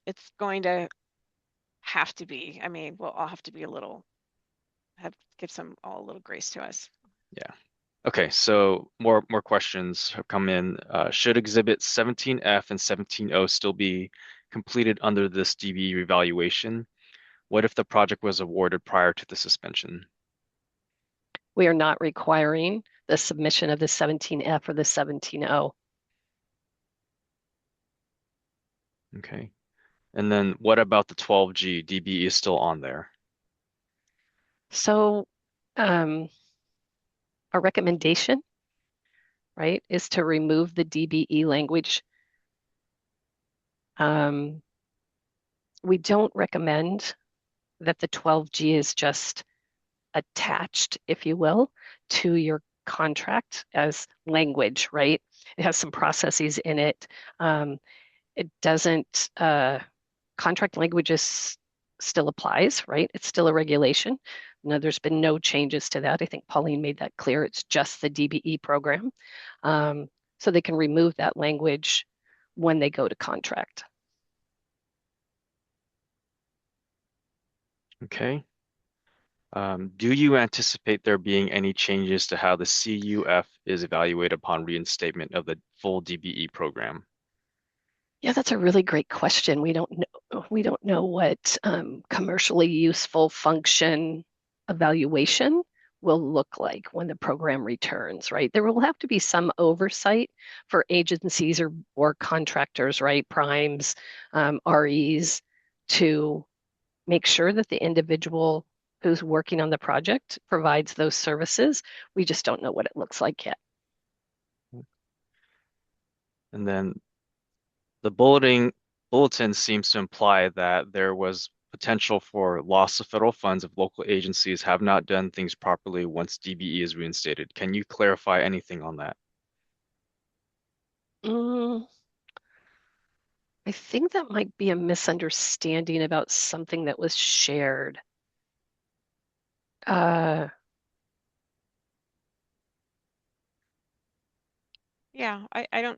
it didn't mean to, if that was the case. Right. Maybe it was that. Yeah, maybe it was with regard to termination. So if you had a DBE firm on an executed contract prior to October 3rd, you are bound by the regulations listed in the slide earlier, 49 part 26, right? You are bound by specific termination for cause. With regard to replacement, you don't have to replace with a DBE, or there's no good faith efforts for replacement, but termination does still apply. So you just can't get up one day and decide, oh, I don't want this DBE on here anymore, and off you go, right? There's a process. Okay, and then next question from Sandra. Once the program is implemented, how will it affect current projects that would have started in 2026? Yeah, I think we don't necessarily know that ourselves. The IFR has been very vague, and then it had 2 frequently asked question documents released by US DOT attached to the IFR, but it's all been very vague. They have sort of implied that I actually can't even say that. We don't know. We don't know what will happen with the contracts, but they're telling us not to put DBE on new contracts. And so we don't know how it's going to look for these contracts that do not have DBE once DBE returns. So we don't know. Okay, and then the next question. I see, Tracy, you're answering one of them too as well in writing. Thank you for that. Do you have any idea of how the crediting gap will be addressed for contracts awarded prior to October 3rd, 2025, once the DBE program comes back online. Will shortfalls continue to not be enforced for these contracts? Well, for this DBE team, when you talk about shortfalls, right, we perk up, right? We hope that your commitment is met at the end of the contract. And I was typing, right? I was answering another question when you said that. So if I didn't answer the question, please repeat it.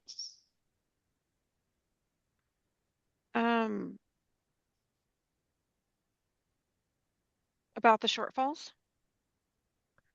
Yeah, I'm not sure, Lewis, if I answered that question properly. Well, it just talked about will shortfalls continue to be not reinforced on these contracts? Awarded prior to the October 3rd date. Oh, correct. Yeah, so that's the 17O and the 17F. Yes, sorry. Okay. So I do want to do a quick time check because I'll give maybe a couple more questions. Because I think we have 3 more. We have 1 in the chat box and we have 2 in the Q&A. So well, Tracy, I think there's this. I'm sorry. Go right ahead. Go ahead, Tracy. No, I was just going to say they can reach out to us should you need to move on. Right? They're a little repetitive now. Okay. And I'll try to answer the ones in the Q&A. Sure. Thank you if you could do that. Okay. And then there's one other question in the chat that I want to kind of flag your way. Is it possible to get a copy of the reevaluation notices going to DBEs? Yeah, that's coming from the Office of Civil Rights. If anything, I would suggest emailing that dbe.reevaluation@dot.ca.gov, but we don't have copies of them ourselves. Okay, perfect. So if there are any additional questions, that was a lot. Thank you, Pauline and Tracy. Please email Pauline and Tracy. Their emails were provided in the chat box.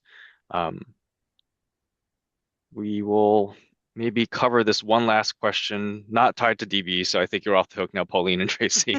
I'm going to try to ping Robert again for another LAPM question that just popped up. So Robert, if you're available. Yeah, and this is related to the long project over a number of years question for the LAPM. The follow-up question was, what about the policy updates that were released following the date the contract is awarded? Would those still be applicable, or would only the policies based on the LAPM that was applicable when the contract was awarded? Yeah, I mean, in general, it would be the policies that were in place when the contract is awarded. However, as we've seen with the DBE, it depends on the specific update. So if you go to our office bulletin page, like I said, they get archived, and you can go to the list of archives, and most of the office bulletins that affect contract language will have an effective date.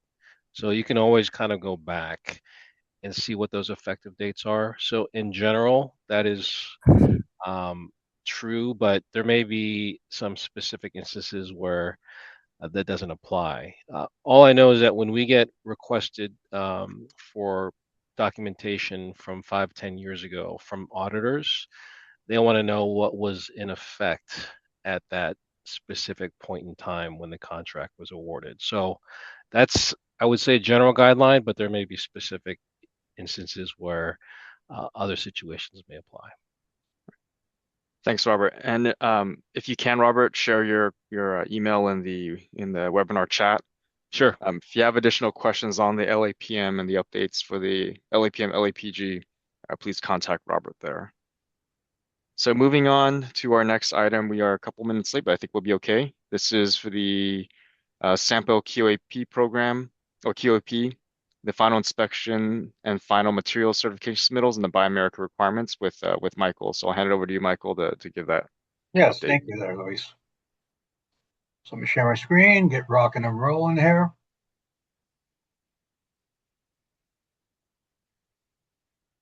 Okay, can you see my presentation? Yes. Yes, we can. Okay, thank you.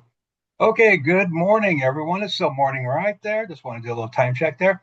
I'm Michael Ramos. I'm one of the construction oversight engineers for Division of Local Assistance here. I'm an oversight engineer for the District 6 and the southern part of D10. We're going to go over LAPM Chapter 2026 Office Bulletins today. So there's several of them, and some of them are going to be a little bit more complex. I'm going to try to go through. It's going to be a little bit more high level, but I'm going to point out some specific things that might be beneficial to your agencies in the contracts and the construction phase. Okay, so we have Office Bulletin number 2504, Sample Quality Assurance Program, QAP. And then we have 2505, Final Inspection and Final Material Certification and Submittals. Then we have, lastly, we'll have 2506, Buy America Requirements for Manufactured Products. Again, here are the office bulletins there. This is a quick screenshot of the headers of the office bulletins. These have all been hard copied into the January 2026 LAPM, but it's good to also look at the office bulletin to look at the revisions, what has been stricken out and what has been added to it there, just for a frame of reference. So I do recommend using both to kind of wrap your head around these subjects there. And then in the office bulletin, they'll have a little bit of a history to why the changes were implemented there, which might not be reflected in the LAPM or the LPP. Okay, the first one we're going to go over is 2504, Sample Quality Assurance Program. There was updated information in LAPM, Chapter 16.11.1, Materials Acceptance Program, and 16.11.3, Responsibilities of the RE, the Resident Engineer. Here are the main changes for the QAP in 2504 there. The 2008 QAP manual was considered outdated and the link has been deactivated. The manual is more of a guide on how to develop a QAP, as this resulted in a wide variation of QAPs submitted by the agencies to Caltrans Local Assistant Engineers and to METS, Caltrans Materials Engineering Testing Service, who reviews the QAPs and issues a compliance memo there.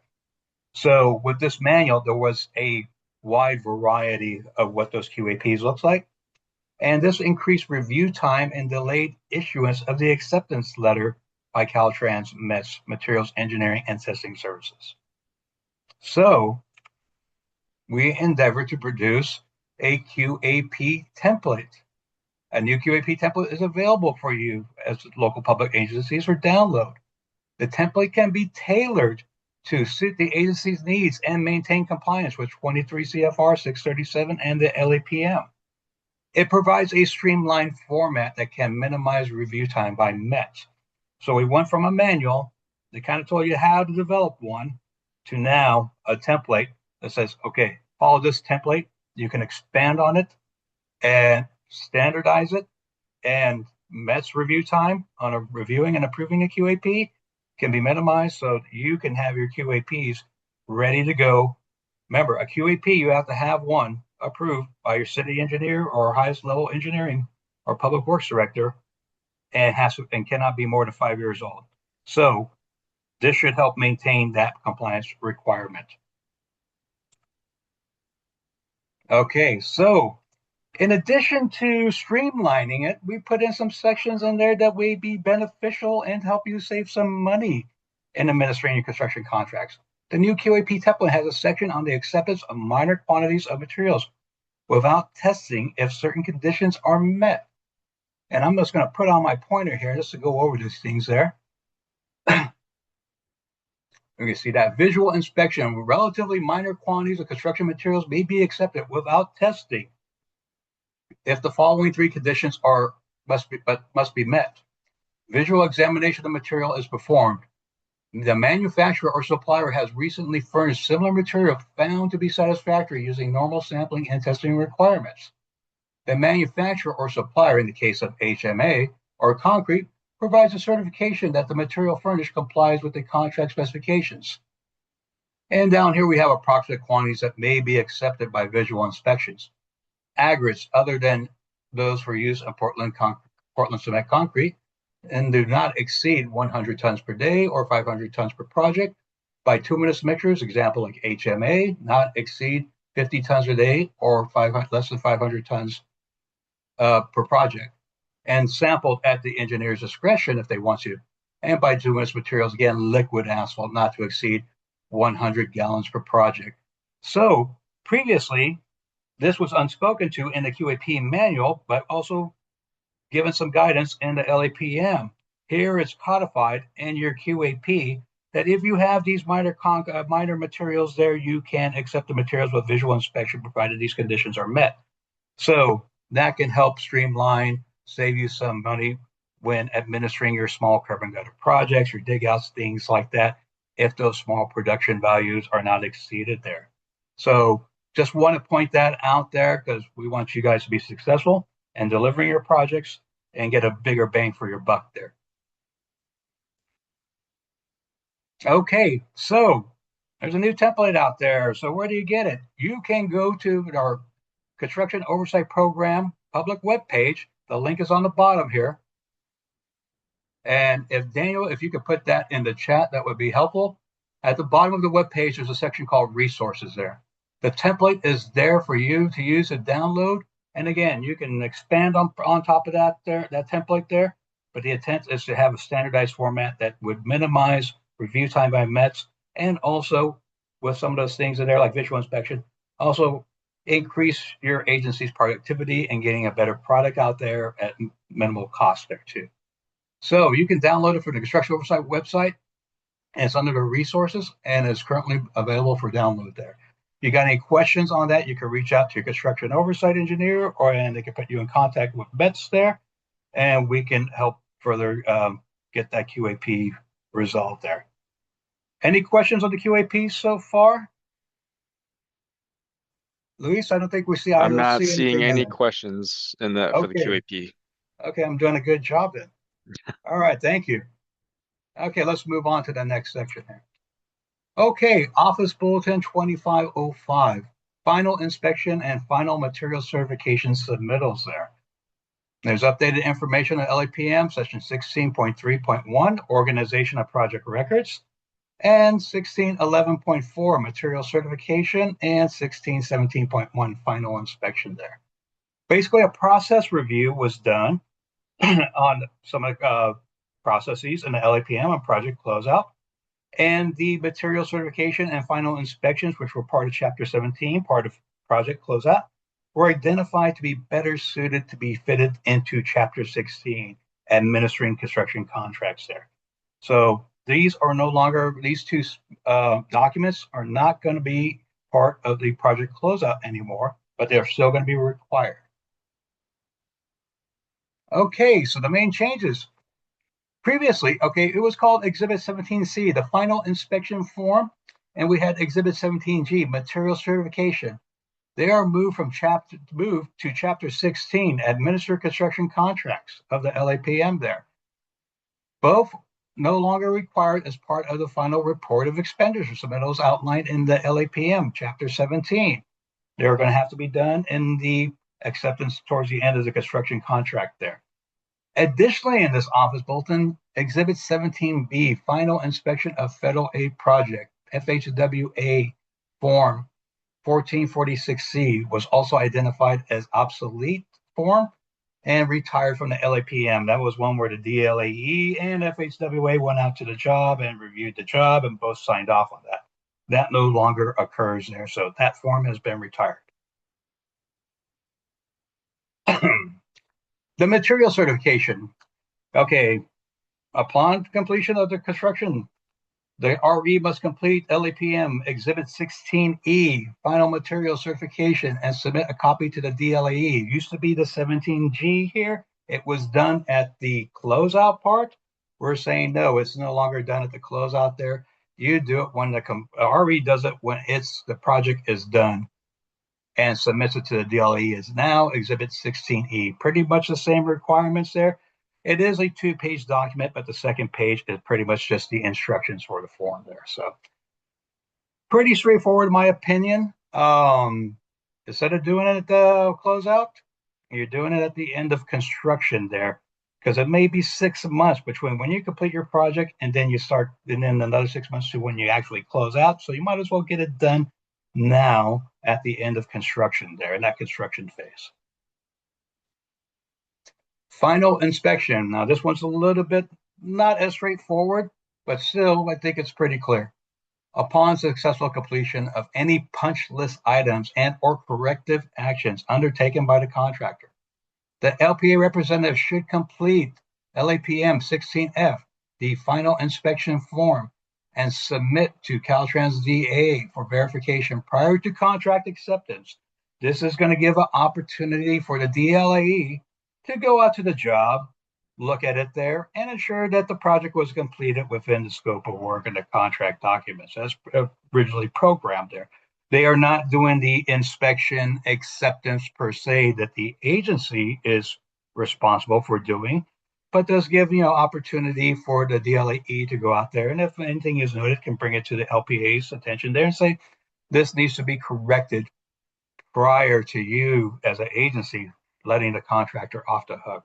So instead of waiting to, again, project closeout where the contractor may already be gone and this final inspection by the DLAE is out there and they notice something there, and the contractor's already been let off the hook, so to speak, there by the agency, that doesn't really kind of help. So it's better to have this to be done after the contractor has completed all those corrective actions there, but before acceptance by the agency from the contractor there. That way, if anything is noticed, it can be brought to the agency's attention. The agency can then bring it back to the contractor's attention, say we need to have this corrected or followed up on, addressed. Again, there's a link to the new revised form, the Exhibit 16F there. And if there's any questions that, reach out to your district local systems engineer or your area engineer.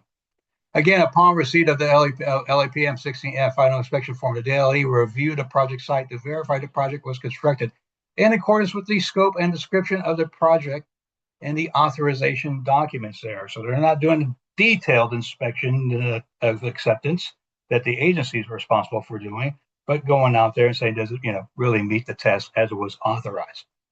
Any safety design or construction deficiencies that are identified will be promptly brought to the agency to the attention of the LPA for correction. Upon satisfactory review of the work, the DLE will sign LAPM 16F final inspection form and transmit a copy to LPA. And those things could be like maybe there's raveling asphalt out there. Maybe there's some faulted concrete out there that the agency may have missed when they looked at the project there and submitted the form to the DLE, but the DLE's noticed that and said, well, this needs to be corrected before this can be reimbursed. And then they can the agency can in turn bring the contractor back and say, hey, we want this corrected. This is not acceptable. We want to have this up to par with the contract obligation. Okay, so that ends there for final inspection material certification. Now we're going to talk about everyone's favorite, Buy America requirements for manufactured products there. Buy America, Build America update, termination of FHWA's general waiver of manufactured products there. Now, this went into effect there. We're going to be talking about basically two phases here, but for this office bulletin, we're specifically talking about the most immediate phase, phase 1, which took effect for agencies receiving federal funds or eligible for federal funds on October 1st of 2025 there. The waiver of manufactured products from Buy America. But briefly, let's go over some Buy America history here. A little bit of information on Buy America background waivers. Remember, 1983, FHWA issued a general waiver for manufactured products. They did not have to meet the Buy America requirements at that time. In 1983, FHWA issued a minimal use for iron and steel products, 0.1% of the total bid amount, or $2,500, whichever is greater.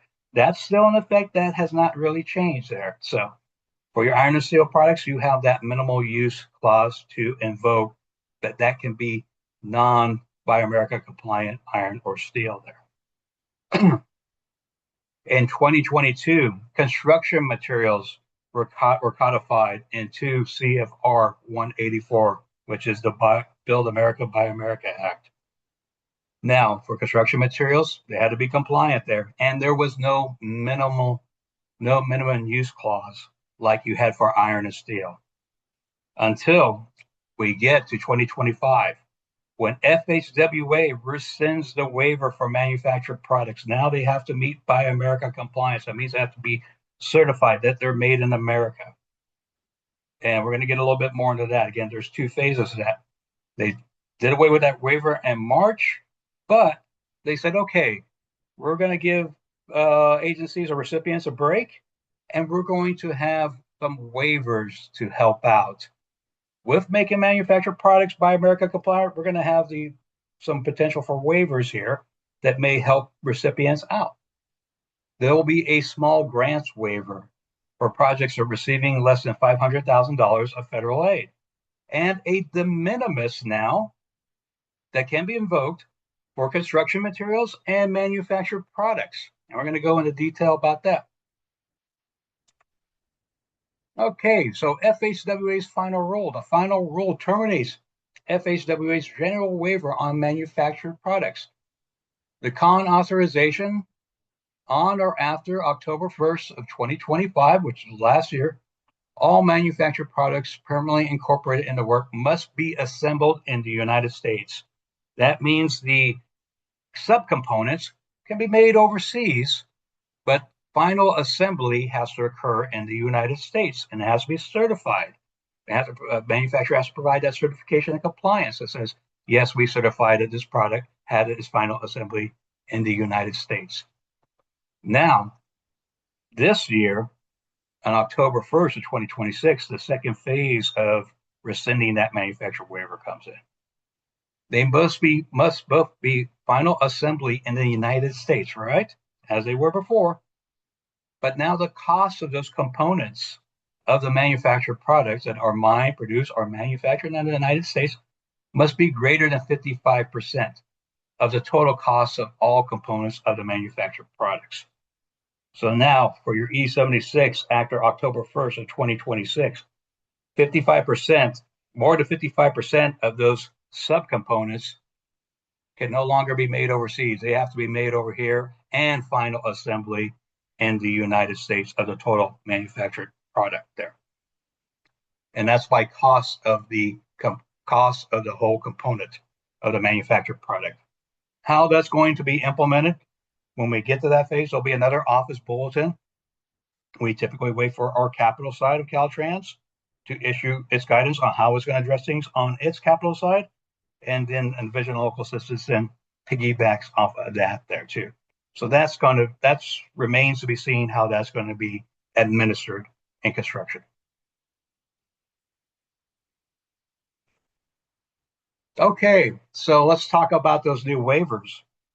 So we have a de minimis waiver where the total value of non-compliant products does not exceed the lesser of $1 million or 5% of the total applicable project costs, the de minimis costs there. That is for the manufactured products and construction materials there. So there's a waiver that can be invoked to help you out, but anything outside of those costs, there's $1 million, 5%, depending on how the project is structured, has to have documentation that it is Buy America compliant. That certification of compliance there. There is also a small grants waiver where the total amount of federal financial assistance, all phases, applied to a project through awards or subawards is $500,000. So if you have less than $500,000 of federal assistance in your PE phase, your construction phase, your CE, and your capital items there, if you have less than $500,000, you can invoke this waiver, which means none of the Buy America requirements will apply.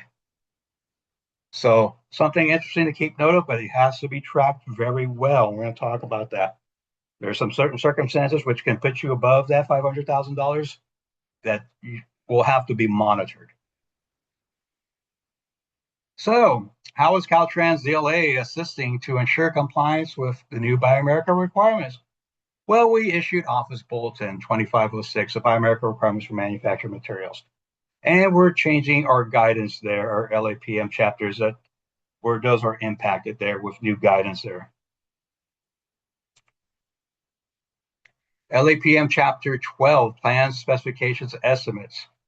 Section 12.8, Buy America, has completely been rewritten because the previous language there was built over years, really didn't fit what was these new changes there. So there is a really significant modification to that language. I suggest you go over that. And there's instructions in there on how waivers are going to apply and when they can not apply. Also, one thing you have to also remember there too, and those applicable costs there on that de minimis there, local public agency furnished materials are also going to apply. So if you're supplying materials there, it could be some controller cabinets, things like that. Those are going to fall under Buy America, and those costs are going to be part of the calculation. So section 12.12 has also been updated to reflect that there too. Chapter 16, Administer Construction Contractors, is really where the heavy work is going to be done there. Pre-construction 16.4, there you're going to have to, we want you to talk about the Buy America requirements with the contractor. He's going to be doing a lot of work there too and administering this. And the RE is going to be doing some work there and verifying compliance. Section 1611.1, there's some language in there in the Materials Acceptance Program on the Buy America certifications of compliance there. Updates to LAPM exhibits. Exhibit 12G, required federal aid contract language, Section 8 Buy America. The requirements have all been put in there too. Please look at that there again. The edits are in blue there. So you can process those edits and see what kind of requirements are going to apply to your project. Now, the Exhibit 12D, the PS&E checklist, that has also been updated with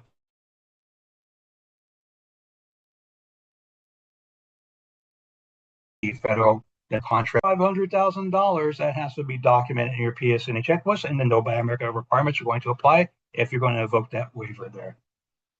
So Exhibit 12E, the PS&E checklist instructions, talk about the instructions for the PS&E checklist, the 12D, on those federal requirements there. Not a whole lot of language there, but it is there. Go through it there and see how it applies to your project. Okay, Exhibit 12G, Section 8 Buy America, again, rewritten with instructions as to what federal aid contract language needs to be included in LPA's PS&E packages regarding Buy America requirements. If a small grants waiver is applicable and invoked, no Buy America provisions in the contract are required. Invoking this small grants waiver is contingent on the amount of federal aid and the scope of the project. And we're going to talk a little bit about that there too. It could get a little bit hairy there, so it's not a cut and dry as one would think. Also, if no product-specific waivers are approved by FHWA, then delete the paragraph lists on the approved Buy America waivers for each section, i.e. iron, steel, manufactured products, and construction materials. Now, your agencies may be going through where they say, we can't get this stuff. This is not Buy America compliant. It's not made in America. You may apply to your DLAE, which in turn is going to forward that request for a product-specific or project-specific waiver. It can go both ways for a certain item. And then it goes to FHWA. They review it. It gets posted for public comment. I think it's 30 days. And if you receive a waiver, which there is no guarantee, this is all done in the design phase, you have to list that this product has a specific waiver for it there. Now, this is for a specific project and a specific product there. So, but if you don't have that, then you could delete these paragraphs to say, well, this project received a waiver. So these are more structured now. The 12G, Section 8, the Buy America, pretty much specifications, are now kind of in more editable format there. You can edit them to tailor to them your projects. Kind of like how Caltrans does with its standard special revisions. And this is what we're talking about. The Buy America requirements in the brackets there are instructions there, kind of like what we call hidden text there in Caltrans special provisions. And right there to the arrow there, include Buy America provisions below when required by LAPM Chapter 12. So you would go read LAPM Chapter 12, see how that applies to your project there. These are the federal aid contracts. This has to be in everyone's contract there, and their special provisions or their project specifications there on how to administer Buy America requirements there. And again, like I was talking about over here on the bottom right, delete the paragraph below if not applicable.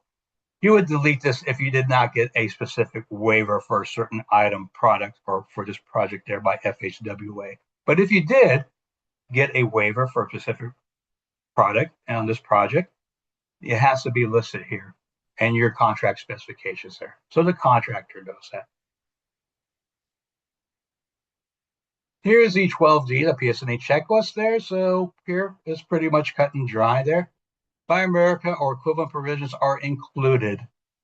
Or if your project has less than $500,000 in federal assistance, all phases, it falls under FHWA small grants waiver.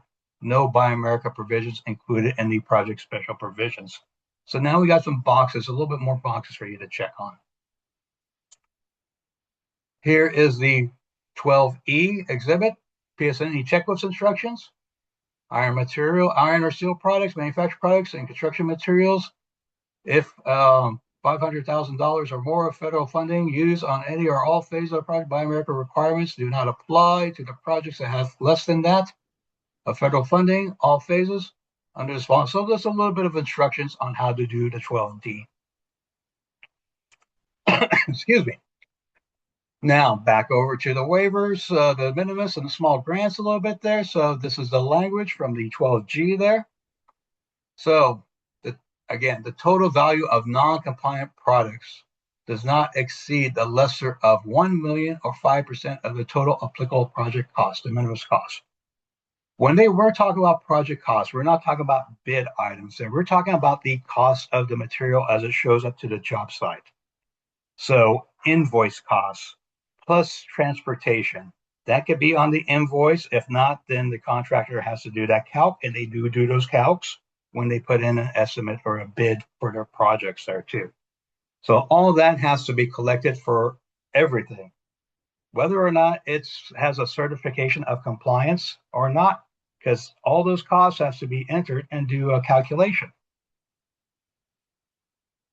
And this is the calculation that has to be done to invoke that de minimis for construction materials and manufactured products there.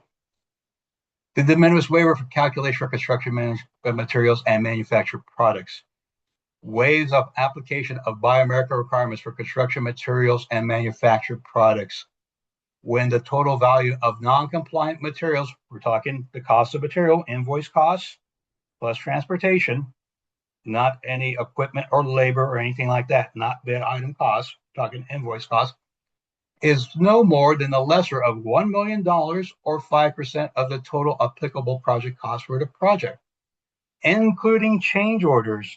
If you have change orders that add or take away, then the calculation has to be done again. That impacts those applicable material costs. This exercise has to be done again. And any applicable agency furnished material. So if you're providing as an agency, any agency furnished materials there, you're going to have certificate compliance. First of all, you always had to have that it meets Buy America requirements. And you're going to have to provide the contractor with those costs, the invoice costs, the cost of those materials, the freight on board costs, FOB, and transportation if it's not on the freight on board costs there too, to the job site, so he could perform the calculation. So 5%, that's the threshold that was established by FHWA. Non-compliant material value, all the costs of the invoice there, all added up there for construction materials and manufactured products, divided by the total applicable material costs. Here it is reduced again.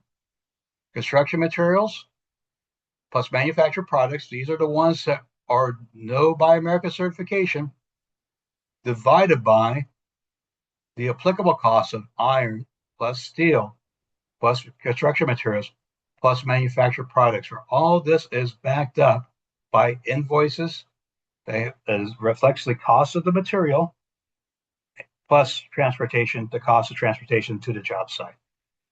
So you can see over here how this would work out. For $20,000 here, you would only get $1,000 there. $200,000, $10,000. $20 million, you can get up to $1 million of non-compliant construction materials or manufactured products there. So Michael, real quickly, I want to do a quick time check. We are a bit over. I think you have a bit more material to go over. So 10 pages left there. How much time have I got left? Mine is. Okay, so I could boogie in about 2 minutes. How's that? Yeah, that sounds good. And then maybe for the questions, if you can help answer those afterwards, just typing them in so we can move over to the right away. Gotcha. I'll take care of Thank those. you. Yeah. All right. So real quick, like here, I'm just going to boogie through this, guys. Apologize. There's the time constraints there. We have issued a spreadsheet to help you calculate the costs there too. It's on our construction website page there. Previous webpage where the QAP. The tool can be used as a resource for doing calculations and tracking Buy American materials used on the project and for documentation tracking there in the event of an audit there, because more than likely you will be audited on these new requirements there by FHWA, IOAI, and reviews by us. Is the spreadsheet's intended to be completed by the contractor there.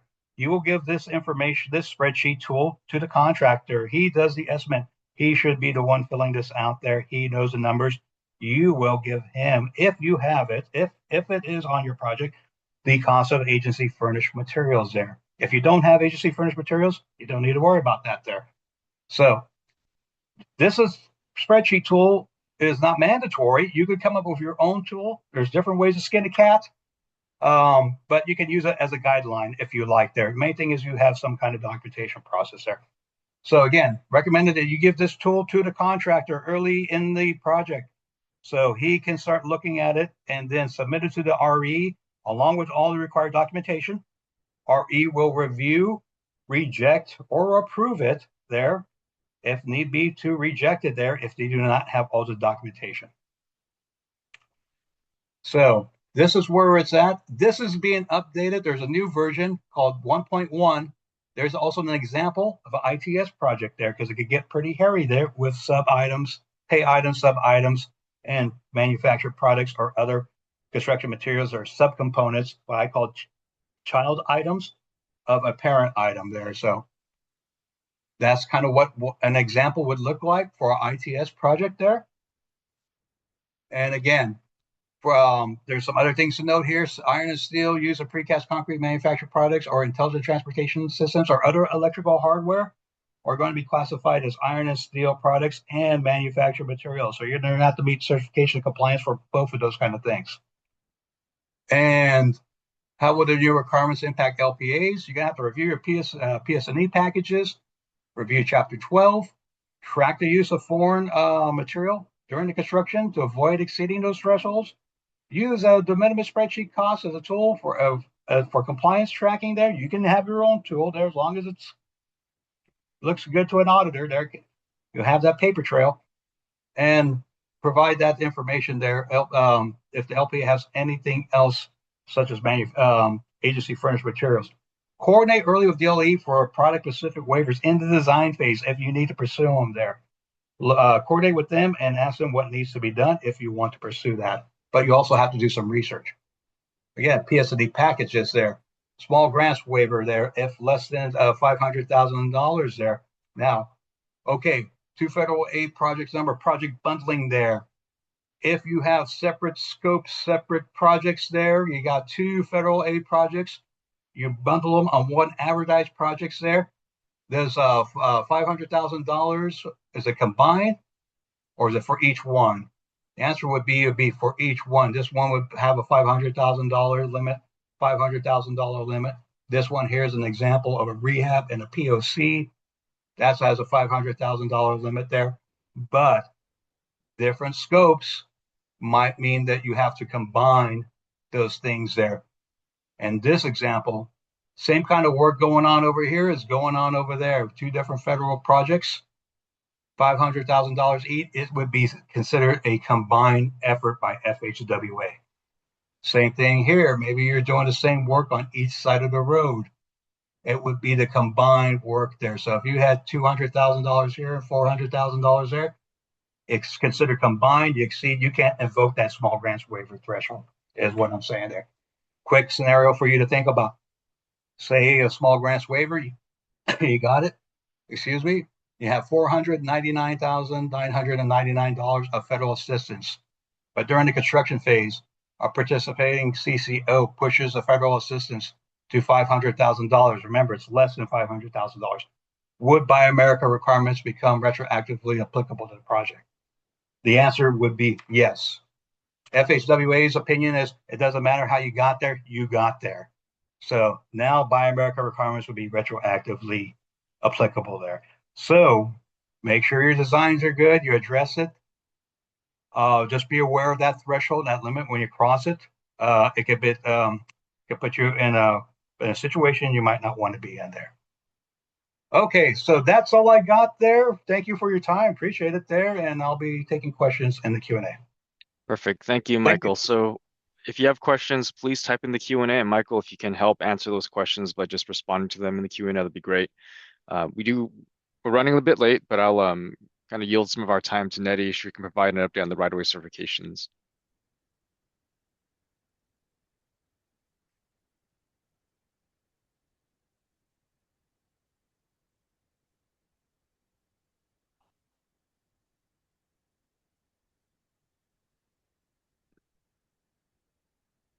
Sorry about that. Let me get. No worries. Thanks, Nettie. Trying to, okay.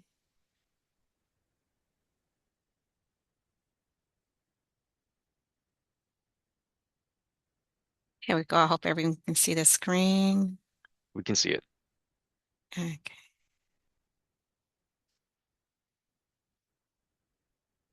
Thank you. Okay. Good morning, everyone. I'm Nettie Pinuelas from the Headquarters Division of Local Assistance, Office of Local Right-of-Way. I'm here to deliver information on the Office Bulletin 25-03, which was posted last year on the Caltrans Office Bulletin webpage. To inform the local public agencies of the new policy updates for the right-of-way certification, conditional level 3 and special conditional level 3 with workaround, which is also known as a 3W. So the Office Bulletin 25-03 informs the local public agencies due to changes in the Stewardship and Oversight Agreement between Caltrans and FHWA, all right-of-way certifications consider a conditional right-of-way number 3, also known as level 3, or a special right-of-way certification 3 with a workaround, also known as a 3W, as described in the Caltrans manual in the in 23 CFR 635, will require FHWA approval. What does that mean for your projects? This means if your agency anticipates the right-of-way certification level to be at 3 or 3W, it is important to account for that additional time in the project schedule.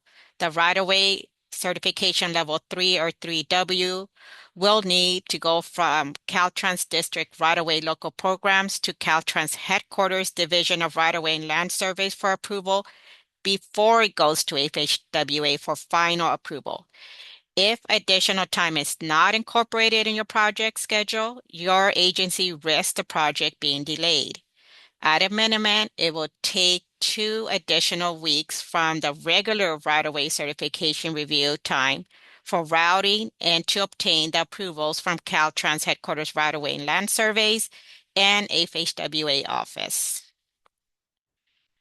So the following LAPM sections have been updated to reflect the approval is required from Caltrans Headquarters Division of Right-of-Way and Land Surveys as well as FHWA. So all these sections in the LAPM have been updated. A certification level 3 is only to be used in exceptional circumstances, and the following are required, which is a resolution of RON has been obtained. However, orders of possession, hearing, and service dates may not be yet effective. Memoranda justification must be submitted with the right-of-way cert with a full justification as why a cert 3 is needed. You can advertise construction contract but cannot award the contract until a certification has been upgraded to certification level 1 or 3. And as mentioned, due to the complexity, it will require additional signatures. Please note your local agency will be required to identify within the memoranda of negotiations and timeline for negotiation with the property owner and the rationale as to why the negotiations have failed. So the memorandum is to be included as attachment, as mentioned in the right-of-way cert for review when submitting for approval. And the memorandum will need to include a target plan detailing on how the local agency plans to achieve the target date for possession.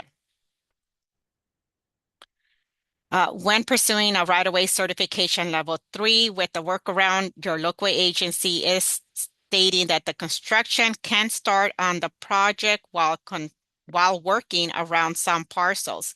This requires a plan to identify how the construction contractor can move forward while avoiding those parcels. For right-of-way Cert 3, the following list here is what's required for Cert 3. And again, headquarters right-of-way and FHWA approval is required for all Cert levels 3 and 3W.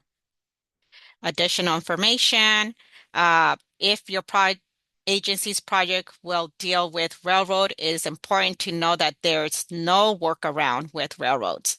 Your local agency must have all applicable approval before the right-of-way cert. Start the railroad outreach early, as turnaround for documents for railroad is known to be long.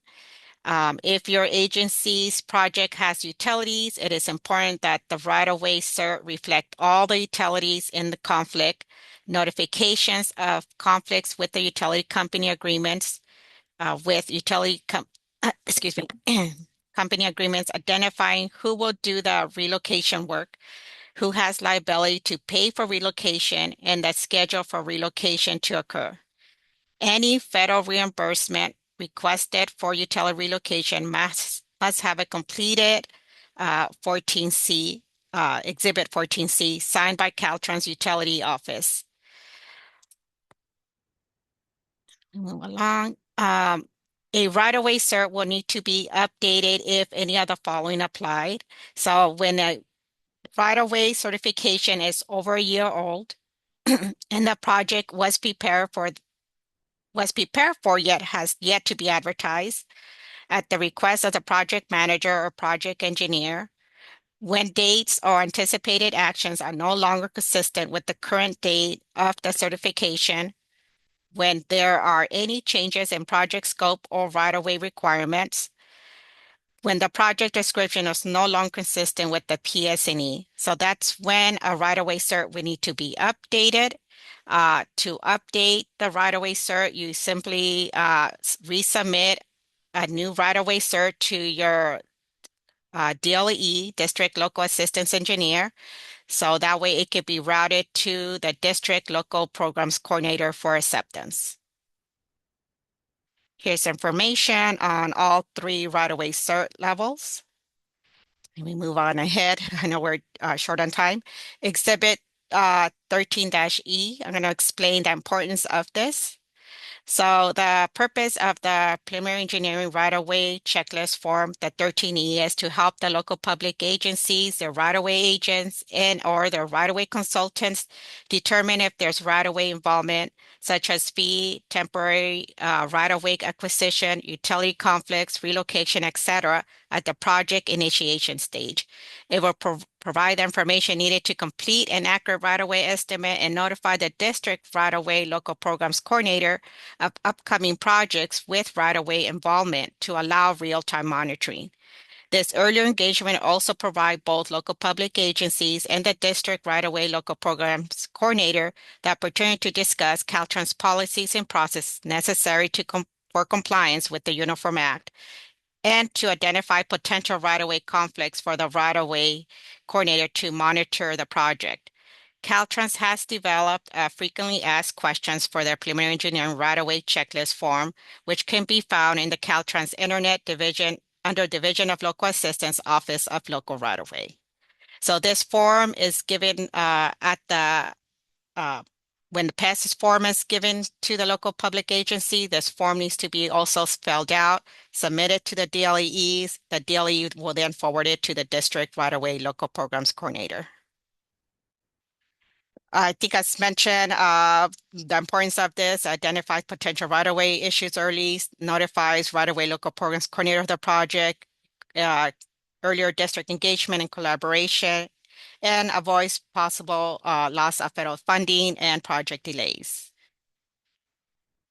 So the 13E also initiates a real-time monitoring. All right-of-way activities are reviewed by the district right-of-way local programs coordinator in real time. So the appraisal review is reviewed prior to the start of the acquisition.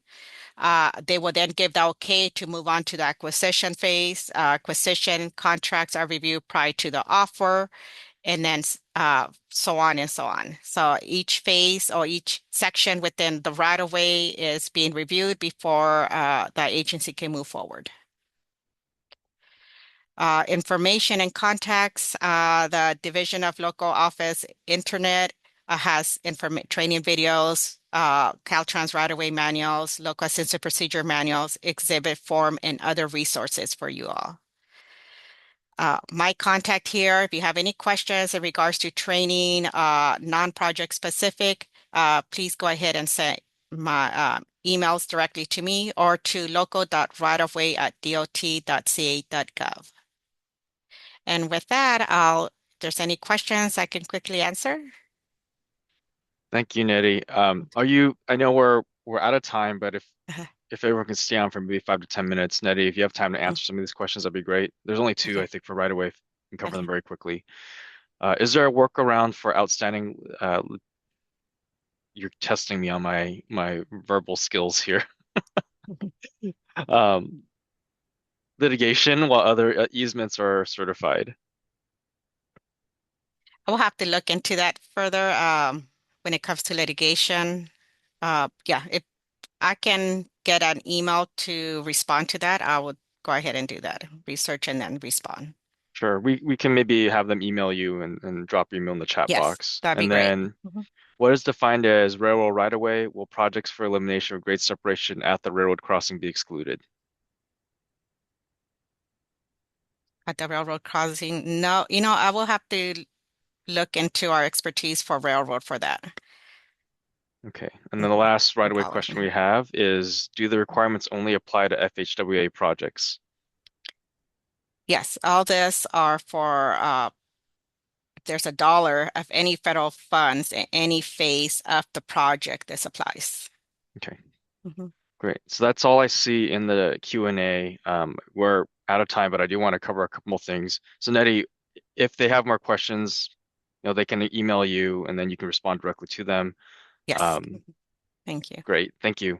So I'm going to pass it over to Scott in a bit, but we do want to make sure that we collect as much information as possible. So if you do have any topics you want to see in a future local assistance day, please start typing those in and providing them in the chat box. And then I'll hand it over to Scott. Scott can maybe go over some of the updates from CalTAP. And since we're over time, Lewis, I want to thank everybody for joining us today.